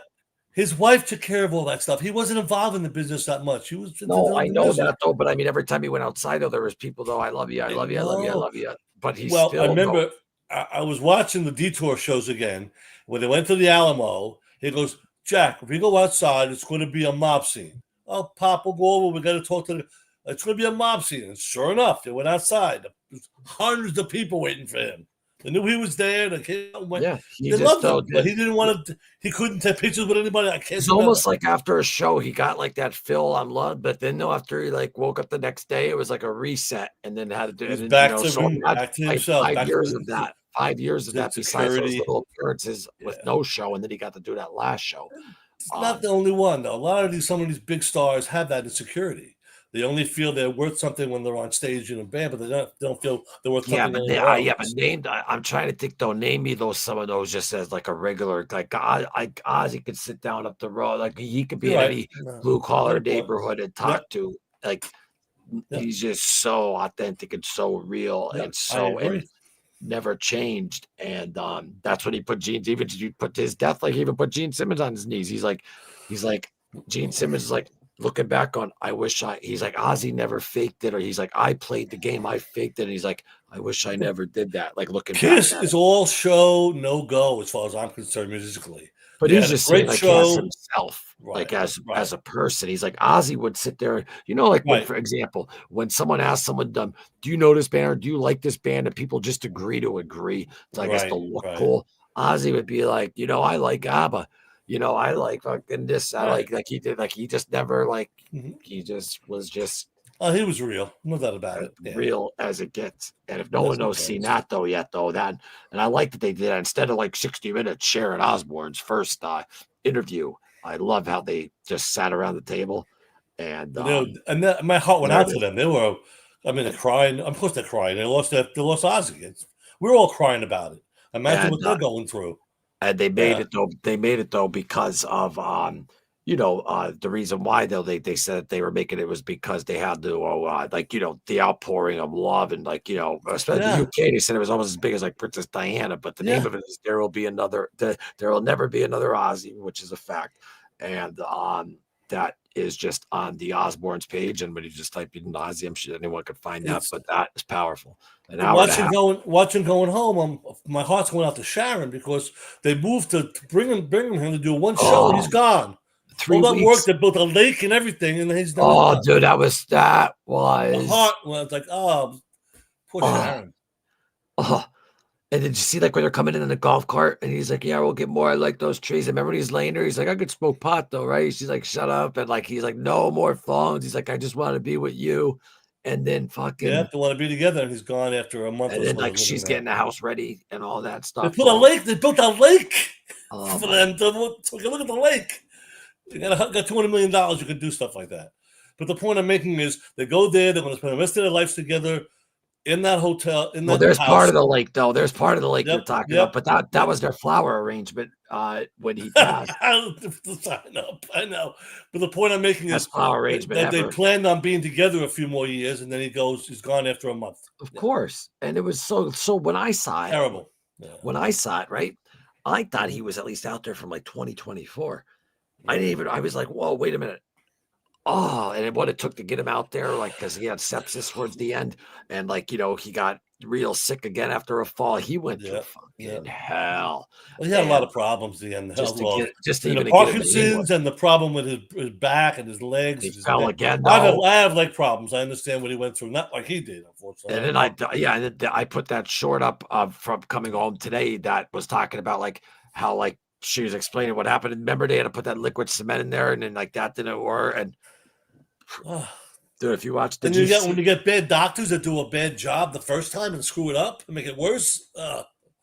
know it's terrible. Trust doctors to do a good job and then make. Well, he was like dancing. Did you see the new documentary on Paramount Plus? What's the new one for Ozzy? Yeah, I'll look it up. No, I got Paramount Plus. I'll look it up. No, yeah, it's what do you call it? The one though where he I thought I had it right here. I must have deleted it though. Oh, wait, where's that? Ozzy, and that's why I did my take on it, but it's No Escape From Now. And No it's Escape From Now. Okay. So what happened was, no, you have to watch. See, I watched that, and then I watched Coming Home, only because Coming Home had a scene in it though, like from after the show. Kelly's like, "What are you saying, Mom? I'm coming home," and Ozzy's like, "What a way to go out!" But the Paramount Plus is like the lead up, like to everything that he went through and then Hetfield, like other musicians are in there, Hetfield and Slash, are talking and stuff. But that's like the main documentary, and then Coming Home is the BBC. But like I don't know the difference in it. After you watch that one I just showed you, you're not even gonna know the difference of the two because they just like they're going on kind of at the same time. But I was just like, holy Christ, I didn't realize though that he was only out there for fucking 3 weeks. He did the show. He must have been out there about a week earlier to rehearse with the Sabbath. They all went through. They're leaving their kids in California, right? Yeah, they're leaving the kids in California to go into England. They're not going to have the kids around or the grandkids around. They're going to be alone in their old house. And he's gone after 3 weeks. I mean, and she's like, this is the end. This is our last chapter. And then you see the kids like no grandkid. They're running around with the blah blah. It's terrible. Exactly. I was watching. I was listening. I stopped to come on here. I in the middle of it. When he died, like we all do in our human nature, we assume, and we had all right to because he's been sick for a while. I thought that the family, when he passed, like as they said, he died surrounded by loved ones and all that. Like the family, like knew all this. I didn't realize Jack was already freaking back in LA. Like they had no idea. It was like it was gonna happen. No We found out it was the idea. heart. Like it wasn't like he was like on like it wasn't like my pop like on the deathbed on hospice. It was Well, my more like father who passed away in the house, right? Exactly. yeah, it was Right. more though like yes, of course he was declining, but then they knew it, but it wasn't like I thought, so it was a surprise to him and he was back You in never LA. know. So it was just, yeah, like right. And especially right after doing that show, I was still buzzing from that show because I ordered it and I had the headphones on and it was Mhm. great.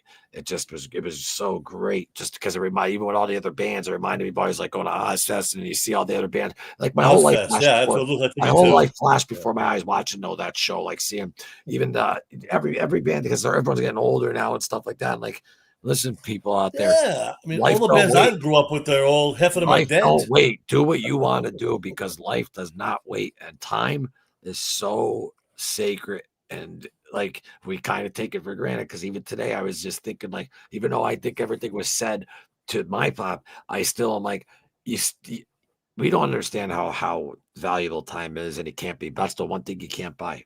And Yeah. yeah, don't take it for granted. I know everyone says that when something bad happens, but it is the truth.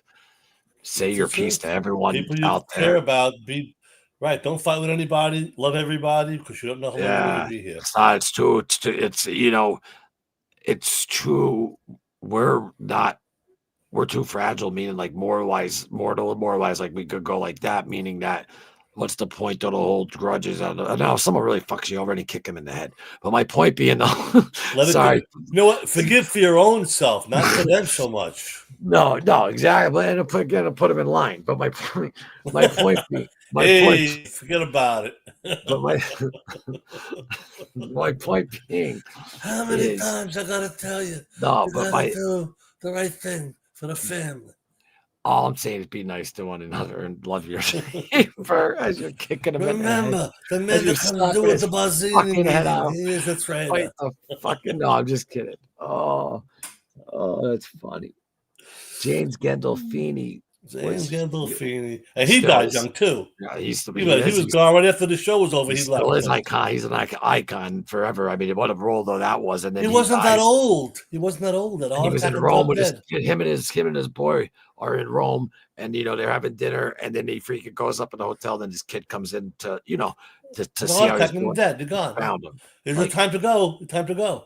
oh Nothing to my do about it. god, like terrible. And he was not that old.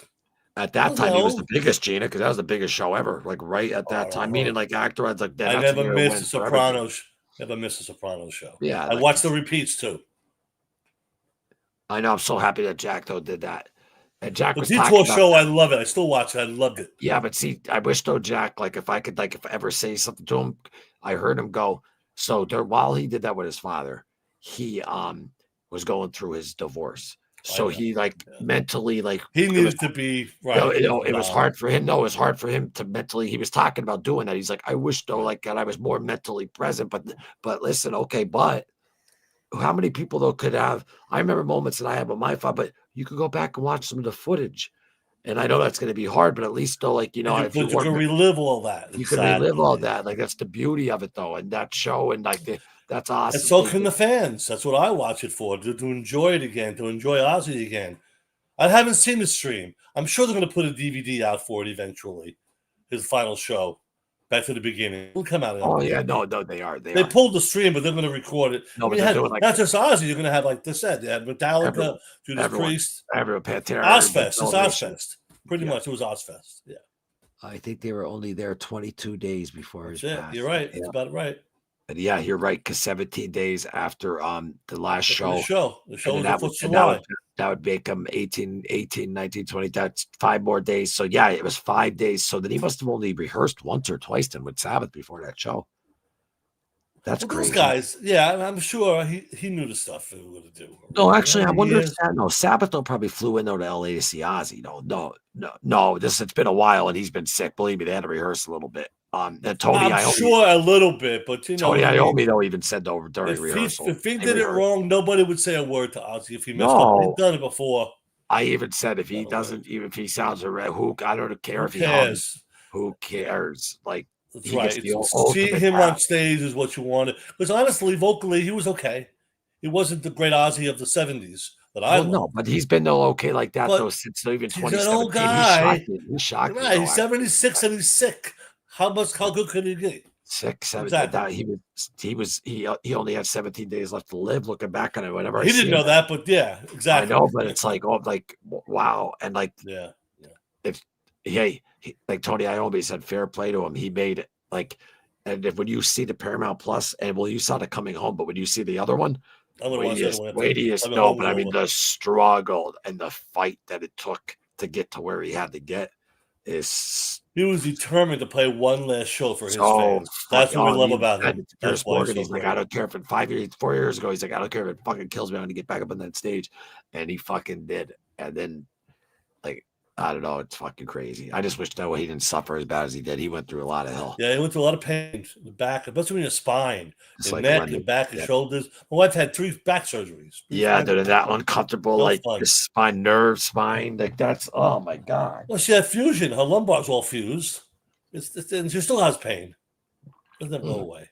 It's nerve damage. Never go away. I always get a little nervous about that though, from my background, from like with drugs and alcohol. Like but if I ever get like real bad back pain, because I know it's hell. I know it's. Have you had an MRI? If you have a herniated disc or anything like that? Oh yeah, no, I don't have no back pain. I'm saying I Good, always get scared, but I had an MRI actually not too long ago. I have more muscle health. issues than I have spine issues. I'm old and I arthritis. actually got a full bill of health. I got out of it good. 44 single, Good, no kids, good. full bill of health. There God you willing, go. hopefully I have some years. Go find a woman to have kids already. What are you doing? Not doing that. Not doing that. That's what I'm doing, pal. That's what I'm doing. An absolute badass all the way up to the end. It's the ultimate. It's the ultimate metal ending, fairies. Yeah. It really is. When you look at it on the outside, it is. But I just feel bad on the inside. Meaning the Ozzy laying on the couch, like with the Kindle, maybe trying to watch something. He's uncomfortable. He's in pain. Like, it sucks. It sucks. I deal with it every day. My wife's in pain every day. Sucks. It's terrible. It sucks big time.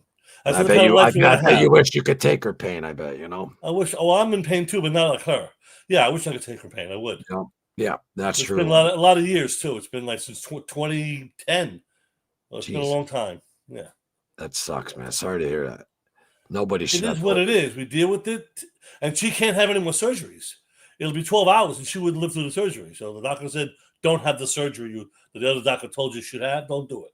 You won't live through it." Well, thank God. Would you get a second opinion? Oh yeah, that's what I'm saying. We went to the other doctor. Thank One God. doctor, I'm a specialist. I have to rewire her bone, put just the rods back in a certain way, and the screw. There's 11 hours on the table. But You let won't me- survive. And let me ask you this: Ozzy is like highest fika, like millionaire. So you would think that he could get the greatest doctors, and that they don't know what Somebody the fuck gave they're him bad doing. advice. Yeah, They don't know what the fuck they're I doing don't with know. backs or Found a something. guy no, in man. California supposed to be a great surgeon, and he messed him up. He made it worse than it was before. I mean, it's When they found the just- second doctor, who said, "Yeah, the guy did too much work. You should have done it this way." He had stenosis. They tried to open up his spine so he can get fluid through it, yeah, and he made it worse. Yep. Your spine you can't mess with because you can't live long enough for your nerves to grow back. They Yeah. will grow back, but you can't live long. It's so slow, you can't do it. Your body Yeah. will never do it. So yeah. But But 100 it's years just for your like- nerves to go back, you live 70, so you're never going to It's another testament too. Like, a lot of people out there are like, they only just chase money. I'm telling you, dude, health way before wealth, man. As long as you do it, way before. I'm a simple guy. Like, you know what I mean? Like, if I have enough money to whatever, like I'm happy. You know what I mean? Exactly. Like then that Enough because you for can't me do to nothing. live on, enough to give to little charity. I'm happy. I don't want all We that think money. we're gonna live forever at times when we're young, and we just think we're gonna be fine, and it won't Of happen. course, to us. everybody But thinks that way when you're Yeah, 20 yeah. years old. no, it's not gonna happen to me. It's not gonna happen to me. It's like, but then that's why every day is fucking. Yeah, I have a new perspective on life especially after my father. You know what I mean? Like it really makes you like realize like it could just take you out of nowhere. And I lost so many friends to drugs and alcohol, but just something different happened with him. Well, that's because he's Let's like see, these days with fentanyl everywhere, laced in everything, except for cannabis. You can get that legally so they can control that. But if you buy any kind of cocaine or anything on the street, you're taking your life in your hands because you don't know what the heck is in well, that that's that garbage. fentanyl shit in there. You don't do that these days. Nope. You don't take much to kill you either. A couple of grams, you're done. Exactly. Yeah, that's why. Thank God I never was into drugs after that. Nah, never. Never, never, never. Well- Weed, yeah. I was a weed head. I'll say I'm a pothead for 40 years. I'll admit that So there's nothing openly. wrong with that. Cannabis, then now it's a health thing now. Back then it was illegal. Now it's a Yeah, health there's nothing issue. wrong with there's nothing wrong with fucking cannabis. Give me a fucking break. You get you high. Michael Corleone definitely did not believe in forgive and forget with family. Well, that's not a real story, but it's a great story, but it's not a real. Yeah, the mob is like that. No, The he mob knows is there. that. He knows that. He's being facetious, but I'm just I saying, know. no, it's funny. I had a little party with family for the BTTB stream. It was a lot of fun. That's cool. That's cool. Nice. Yeah, that's a lot of fun. Ozzy still had that internal youthful spirit that never aged, even Yep. though Ozzy was in a lot of pain after the ATV accident and those surgeries. He still never lost that charismatic presence. And I that's agree. what was incredible about it, though. He definitely, though, like if you look at it before, like he was in the agonizing pain and stuff like that, everyone's mood is going to shift when you're in pain like that. But he would still, though, have that humor, though, like while being like in that pain, still like, was it at 110%, just like it was when he wasn't in pain? No. But he still, though, had like, you know what I mean? He wasn't like complaining, like he still had it. And it just, yeah, he When was I amazing. watch This is what an amazing soul. when I watch the old videos, like well, which one I'm thinking of off the top of my head now? Gosh, I can't believe I forgot. There's fucking Mike Mill. I don't know. So many of them, but there's one where he looks really young in it and heavy, chubby. It's a popular song. God, what That's right back from the 80s. I do the song. I can't remember the Ultimate song. I Sin sing Days. it. I don't remember it. Ultimate Sin Days. The one with the girl that's in the audience that turns into the cover of the album at the end. Oh my God. I know. No, Shot in the Dark. Shot in the Dark. Yeah, I saw Ultimate You Sin. see Ozzy, he's got that round face. He's very healthy looking. He's young. That was actually that was booze though that made it puffy though like that though. But he seemed like he was healthy to me. Prime Ozzy was in 1990, 91, and No More Tears, No More Tours. The shape he was in then, that was Prime Ozzy, which is this Ozzy right here. I believe is you got a picture of him? Prime. You see that shot, like man, he looks healthy. He's got meat on his bones. And no, because that takes too long. They should let you fucking fast forward though. Here, I hate how they don't do that. Hold on, I'll show you right now. Mm-hmm. I have to have a pic of it. What I believe is Prime Ozzy. Which album again? It's not. It's. I'm sorry, I got to do it though. But No problem. Right when I shut off is what I believe is Prime Ozzy.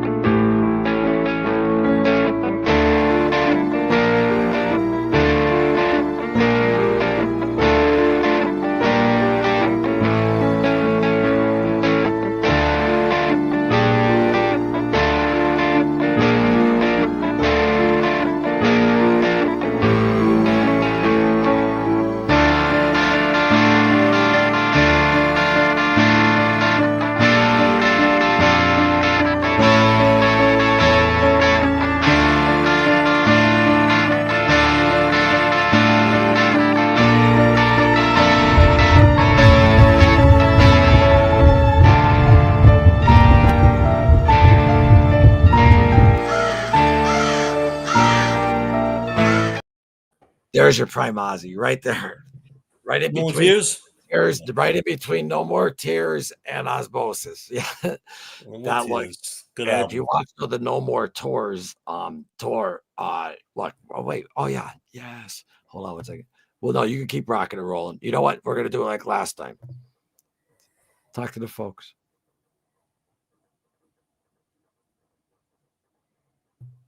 I put you on the spot there, pal. I said, oh no, yeah, you can't see the comments. Watch, give me a second. I can still see and talk to you. I can see the comments. I have them up here. Well, I'm already right. This will take 1 second. Ready? Here we go. Here's fucking Prime. All right, let's go. Bingo. No, I can't fuck around with that channel. I hate that channel because they always fuck you. Wait. Oh, my fault.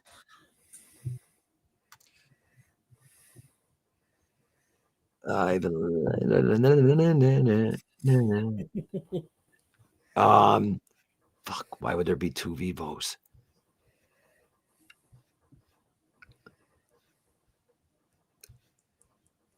Fuck. Oh yeah, you can see me. I forgot. Don't sweat it. Oh, nice. I got it. Yes. Thank You're ready? All right. Listen. Here comes Prime. Hold on. Ready?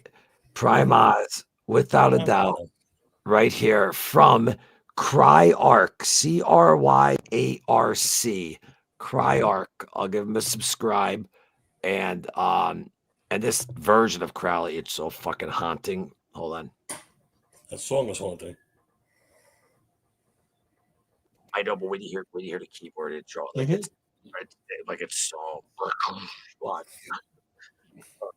Wait, where's that? Here's Prime Ozzy coming for his phone.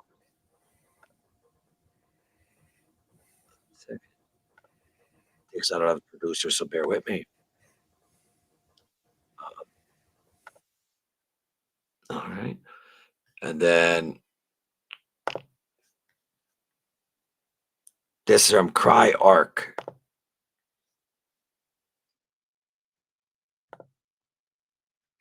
Right? Hold on one second.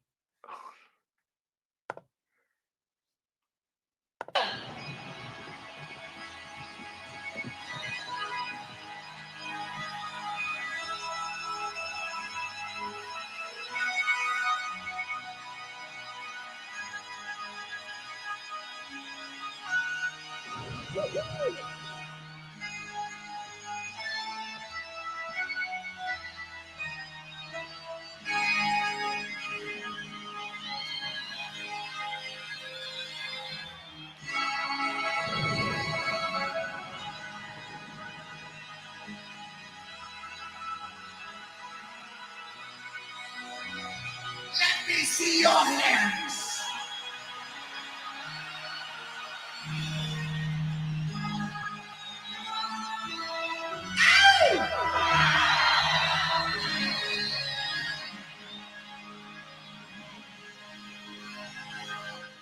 Mr. Crowley, what went down in your bed? Oh, Mr. Crowley, did you talk to the devil? Your lifestyle to me seems a tragedy. Where the thrill it all? You pulled out the people in magic. Yeah, you're waiting on Satan's door. Mr. Charlie, did you think you were pure? Mr. Charlie, if I turn around, a covering things of the sacred. When you best always serve. I can see it in the eye of the secret. And they scattered in the air of the birds. Yeah! Let me see it.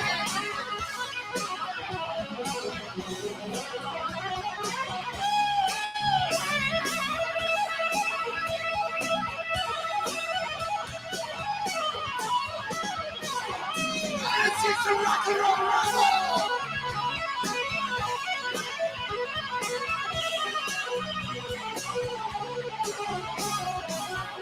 I love you, people.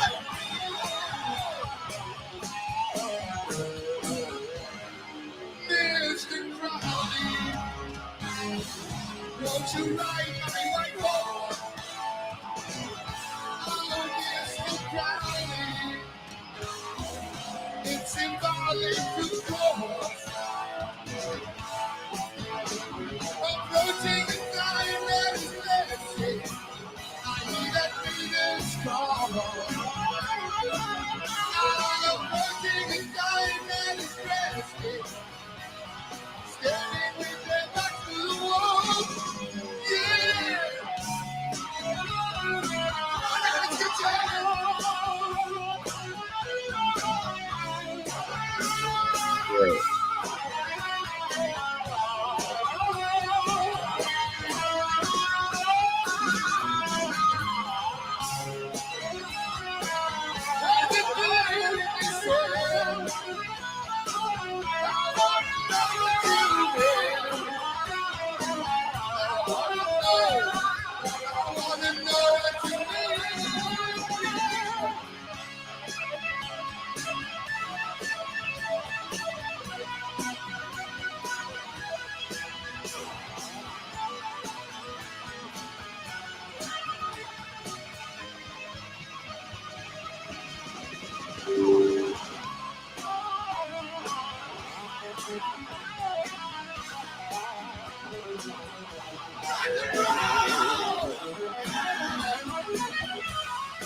That was my CO3X157.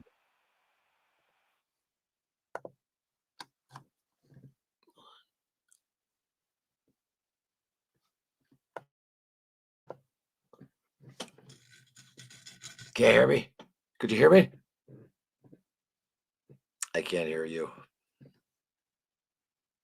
Turn my mic Are you on, there? don't you? There you go. Yeah, There you there. go. So, wait, going though to what Jersey though said real quick. Jersey, so this channel here will never be monetized ever. So what happens is for the people who are on live, and that wasn't Ozzy, meaning that wasn't his channel. It was like another channel though, or whatever though, when I put up a song. But my point being is that as long as like after this live, they might have me like edit it out of there to keep the video up, and you just have to hit a button and YouTube will do that though. They'll just clip that part out, but for the while you're watching live, yeah, and it doesn't affect the channel, and I'll never monetize. Like if I was monetizing and did that, they cook you. You're fucking cooked, like you said, my man, cooked. But yeah, cooked. That's the same girl from Shot in the Dark video. Listen, Victrola, when you said that, I immediately so the reason why the first one that I put on, I love the intro and I just love the heavy guitar note that Zach does. But if you could hear in that Jake B. Lee version from the Bark at the Bone that Victrola was talking about, you could hear the keyboard like on every like dan, dan, dan, dan, and then you could hear I love it. You could hear the keys real like right in there with the guitar. I love that. I love that. So I love that version too, Victrola. Love it. Thank you for bringing that up. That got me I could listen to that all fucking day. Yep. That girl played as a cheerleader for the LA football team. That Ultimate Ozzy video is so cool. I own all the DVDs. Yeah, I think I have all of his DVDs, even Sabbath. I think all the way to the even like the Entored, Last Supper, which is the reunion. I have Don't Blame Me, God Bless Ozzy. If you guys ever seen God Bless Ozzy Osbourne, that DVD, that's when he turned 60. Get on that. It's fantastic. What else? The 9 Lives of Ozzy. Don't Blame Me. I said that. Live and Loud. I remember I have the VHS for that, and it used to come in like it was like a big speaker from like a PA system. It had like a speaker cover on it and stuff. Mm-hmm. You're yawning out, my man. Yeah, hey, dude, it's 1:30 in the morning. I've been up since Listen, 8. these Ozzy talks doesn't mean that you have to hang out the whole entire time. You just jump in. You can I'm jump having out. fun. I'm having fun. So I know, but I'm saying though, you're not obligated though, because I usually do these. You're the first one to come on. I don't feel obligated. I don't feel obligated. Yeah, I'm pretty honored you want me on. So, because who wants to see this face for Not 2 that I want hours? you on. It's not that that sounded terrible. It's not that I want you on. I meant anyone. I always tell everyone's welcome to come on. And plus, though, we did an interview though too that will be dropping too, which is cool. That'll be fun. Your whole background and like how you started that like how you got into the band with Ozzy and stuff like that. So after Bob's drops, stay tuned for Pat's here. That was a good one though, man. We had a good time, and then yeah, it was a blast. I asked him, I go, Pat, will you come on after I drop it? Like a week later, and he's like, yeah, no problem. And then it's just like, hey, you want to come on now? Like it, so try to put some songs in if you can. That's all. Correct. In the interview from Facebook. Yeah, cool. And people can hear it. No, you have no idea what I'm with your. I have no idea what you're doing to do. No. Yeah, no. It'll be a surprise. Cool. Yeah. Good. You're telling me what to do. Try to put some side. Listen. Don't tell me what to do. I'll do what I want. Try it. No, trust me. I got it. I got it. You're gonna like it. I know I'm gonna like it. I'm not worried about that. Why when Bob told me today, I go, Bob, I'm sorry, he understood like with what I've been going through all that. Like I didn't want to rush through something, greened out this and that. That's Bob Daisley, dude. That's not. I'm nobody. That's Bob Daisley. Bob Daisley bleeds red, just like I treat everyone the same. Like he bleeds red. Well, you shouldn't, because Bob Daisley's a star and I'm nobody. That's all. I'm a local guy having fun. That's a pro. I don't see. I'm different. I don't know. I don't. Maybe because I I Very like good know a guy. lot of people like who have status like that, or interviewed them, or just talked to them from projects that I do and stuff. And the only one ever got me starstruck was like Ozzy and stuff. Don't get me wrong, I have all the respect in the world for Bob and what he did, but I just don't put people on I pedestals know. like he's better than What's you too just starstruck because. about it? I might be starstruck when I talk about Daisley because No, the no, guy I did get it. so I much get it. I get it. Well, he stuff. did I know, mean, listen, I get it. But my point being is I treat every guest the same, not just because they're this or that. right. Every human at the I end got you. gives their But I'm time. not. I don't have a big. I have no ego at this age. But I'm I just was having just fun. happy. But with Bob though, it was tough though, because usually what I usually do is like when I interviewed you, I could clip to you talking for a while and then show a pan photo or go Right. to you playing, like you guys playing. But with Bob, with the radio one, it's just constant though. Like I have to keep You're doing on the that. And then, phone. Yeah. then I put the thumbnail up and then I have a time for a little bit. But then he told me today, he's like, listen, from what I've seen so far, it's worth the wait. And I was like, oh, that was like, I was like, Yeah. thank If you. he tells And you then it, then you know you did right. Yeah. no, he's like, Yeah. it's worth the wait. He's like, because I try Mhm. to put time to everyone's like, I don't care if Good. I don't care if you have a fucking Grammy, Oscar, or whatever, or if I don't care if It's you not fucking just me. I've worked got on a there. great band behind me and a great guitar player that deserves to be seen. It's not just me. It's them too. Yep, I mean, yeah, without but those guys, I'm no, but my nobody. own anyone who sits down and gives me their time, I treat with respect I and appreciate that, bud. Thank dignity, you. and that's what I'm saying. I got you. So that's what I'm sticking with it. So. Cool. Good. Hey, that's my story. I'm sticking with it. Exactly. With it. I need to see. Oh no! Don't forget. Remember, we caught our mob buddy up in New York too during that interview. Yeah, oh yeah, we have mafia for you, and then we have a special guest for you while during this interview. It's no, not mafia, No. but no, but that was a great interview, man. Once you said Thank you. Arthur Ave, I said, oh, hold on, let me make a phone That's call. a born and raised, baby. Born and And raised. he was like best friends with Joe. You know what I'm talking about. The man. Yep. The Yep. man. Small world, I'm man. amusing you. Am I a comedian? I'm amusing you. I'm funny? No, Am I funny? not him. The other Joe, the pal. Oh, yeah. Mm. Yes. Now we're But talking big time. Yeah, yeah. it's just funny though, small world though, that like if that's where you're from, and then we do like an interview on the Ozzy channel, then I end up knowing those guys. It was just funny, you know what I mean? It is And funny. Yeah, it's you kind knew of the like that. area. Like, What's the odds of me saying those words and you're going, "Oh yeah, I know who that is. I've been there. I I grew go, up hold there." on, put Yeah. Let me call speakerphone. him for you. I don't know if we should release that part, but anyway, I don't care what you do. It was a cool thing though. It was kind of no, cool. yeah, definitely, 100%. Because I I know have there's them a lot all. of wise guys over there. Same here, my man. VHS is where it all those started for me. I had them Me all on too. VHS, upgraded Me to too. DVD, hoping they put all that stuff on 4K eventually. Yeah, there's one of Ozzy that I have that's fuck, what is it? It's real old. It's not MTV, but it's on a VHS. And it has the tracking, kind of going through it, but it's like you won't find it like even like it's so rare. I didn't find it on YouTube. Anyway, Right. I would love though to be able to convert them though over, but yet at the same time, I don't know. I'm weird. I like old looking vintage though type You can stuff. So convert those. Yeah, but the problem with VHS, it'll stretch or break one day and you're out.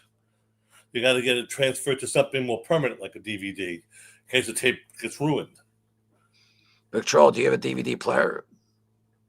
Because a lot of them, and being honest with you, a lot of people don't these days because of smart TVs and all that. I Like, got one. I got one. I got a Yeah. VHS too. Got news for you. Yeah, I have VHS Still DVD. works. Yeah, I had the dual one, and then I just had DVD, and because I could, if you have a DVD player, I could send you though all these Ozzy documentaries if you want. Yeah. I got a rare Oh, piece of shit. Beatle footage on VHS I had transferred. Somebody my nephew knew went to school with, father worked for Apple and got Let It Be, which is not released, and all those hours of tape they did for Let It Be. I got about 4 hours worth of just non-sequential talking between the band. Yeah. So I took that VHS, I put it on a DVD so I wouldn't worry about the tape being damaged. But Let It Be, you can't get Let It Be. It came one time in the 80s on VHS, and then it never came out again. They never released it again. And I got a copy of that. So that's kind of cool. Something Dick rare. Troll, I know you already know though the email though, but if you want to though, I could because they're only like CDs that are like cost $8. I mean, you can watch. I mean, DVDs you can watch them all. But and the way I'll put them though, because how like I know how to do it though with the ship thing though. But if you want to do that though, you're more than welcome to though. But it would be more like because I'd have to find. Let me just go and see if I can still make sure I can find everyone. If I can't, it would be like a borrow. I'll send them out, send them back a month or two later. I don't care. Just I want you to watch them. I have no VHS though. I have old MTV videos that I would love to watch again after 38 years. I know I just found freaking up and like actually in a closet and in the attic, a bunch of VHS. Look on eBay for a cheap VHS. You can get one pretty cheap now, as long as they work. Getting them fixed is a problem. But if they're working, you find one that works for a few bucks, you pick one up. Yeah, okay. Well, then Jolly, just email me and then we'll have it handled. I'll send them to you though. This you know what I mean. This coming week. Wonderful. I want you to see the God Bless Ozzy That's the Osbourne original one. Netflix in the old days when they sent DVDs out. That was great. Yeah, For and the then streaming, like before the streaming concerts started. though, and special features are good too. Like the live at Budokan with the special features is good. The Yeah. end is good. Sabbath the end, but yeah, no. God Bless Ozzy Osbourne though. I know that a lot of people say it on here like they didn't see it. And I'm like, oh my god. I'm like, you got it. It's so good. They're about 500 new old stock VHS That player. much? It's a new old stock. Find a used one that works, but it wouldn't be $500, I guess. I don't know. Yeah, It's hard to but believe. I've had mine so long and it still fuck. works. They're 500 The bucks. hi-fi version too. $500, a lot of money for a VHS machine. You know what, man? I never realized like growing up to like like just shit like hold the fuck on to this, man. But people like you know what I mean. VHS. You would never think though that they would go for that because DVD and like with the smart TV, the clarity. But yeah, no, people. There's a At the market. very end of VHS, they were selling them for under $100, real cheap ones. VHS Yeah. machines, not even stereo, but they were cheap as dirt. $88, $90. Now they got $500 for a new old stock. Nobody Well, wants. it was the supply and demand though, because like Jersey said, they're running out of them. Unless you have a lot of VHS, like I do. That's why I still have my machine. You're right. And mostly the Disney movies for my grandkids. Every one of them. Cinderella, Pinocchio, all those. So they can watch them. Then I have to transfer it over to DVD if I wanted to. I mean, DVDs aren't expensive anymore either, so depends. Yeah, but like he said, Old technology. if something's hard though to come by, just like with the 8-track of me Victrola, we're talking about the Park at the Moon because that came out in '83, and I believe 8-track stopped in '84, so that one's way more expensive than the. I wouldn't buy an 8-track if my life depended on it. No, I love it for I love it for the Okay. even just collect wise. She fixes them and collects Right, them. right. That's the sound ain't great. No, That's the way it not is. for sound, no quality. For me, purposes for Just me, right. It's just I a love personal the thing. collection, though, type thing, and remember Right, the right. time. You know what I mean? I got you. So It's back in the past, back in the 60s and 70s. I know. I'm a cassette guy for my car. Never had an 8-track. I have one. Records and cassettes were my deal. So that this doesn't die out though, but we're gonna wrap up though in a second though here. Almost 3 hours. Well, listen, you can ask anyone here, man. The Ozzy Talks, they usually go for. I did one that was almost 6 hours. There was 5 hours. Like, I'll be bowing out after 3. Believe you me. I don't care. 6 hours is a long time. oh, I did one. I saw. Well, I'll be falling asleep on the tube here. And I started it late, and I even started it later. I think it was I think it was a midnight. I started. I think I went to like 5:30, 5:40 in the morning. It broke night. I got you. Yeah. Yeah, And that in about 100 years. She loves. I like analog too. I love the analog sound from the 8-track player. I would go records or cassettes or reel to reel. Never 8-track. They stopped making them. For the cars, they were convenient when they first came out. It was a big deal because you could put a tape in your car and hear it. That was a big deal. But when cassette came out, that was the deal. Then 8-tracks went I just by like the look of them though, and I like the I have a couple classical ones though because I love classical music. I have a couple classical ones, but like if I was able to get I want Blizzard of Oz, Diary of the Madman, the Bark at the Moon one, those 200 though because it's harder to come by. I definitely don't want Blizzard and Diary. Right. Definitely. Absolutely. I just want everything, Bob. I can't help it. What do you want me to do? Want everything. Listen, folks, it is going for 1:50 in the morning. I want to thank everyone for tuning in. Thank everyone though for watching part 1 of the little watch party that we did though with the Bob Daisley interview, which should be out till tomorrow. I want to thank Pat for sitting in again. There he is with doing the Ozzy. There he is. There he is. It's a good picture too. That's a good photo. Can't see my cross though. It's weird. It didn't come out in this picture. It fits probably caught in the folds of the shirt. And that's a cool shot. Thank you all for another Ozzy Talk. This was episode 8 of an Ozzy Talk, and I appreciate everyone in the community. You guys are awesome, and don't forget to use that community. And thank you, everyone. And Patrick is the man. He is awesome. And everyone out there, same way how Gina and Patrick came through. Anyone could come through. We'd love to have people come on and just, I love it. I absolutely love it. Not everybody's in an Ozzy band. There you go. And there's actually Ozzy in the band. Good night to you too, though, Victrola. And also, what was I gonna say? I had something to fucking say. I forget. Anyway, good night, everyone. Good night, Subscribe guys. to Into the Void Ozzy Osbourne tribute, and I will be back live with Gina on Monday to talk about Black Sabbath, and then. But before that, hopefully, as long as editing goes good and nothing chaotic in life, I will post a time early tomorrow for Bob's interview. That will be I'm looking forward to that. Well, so cool.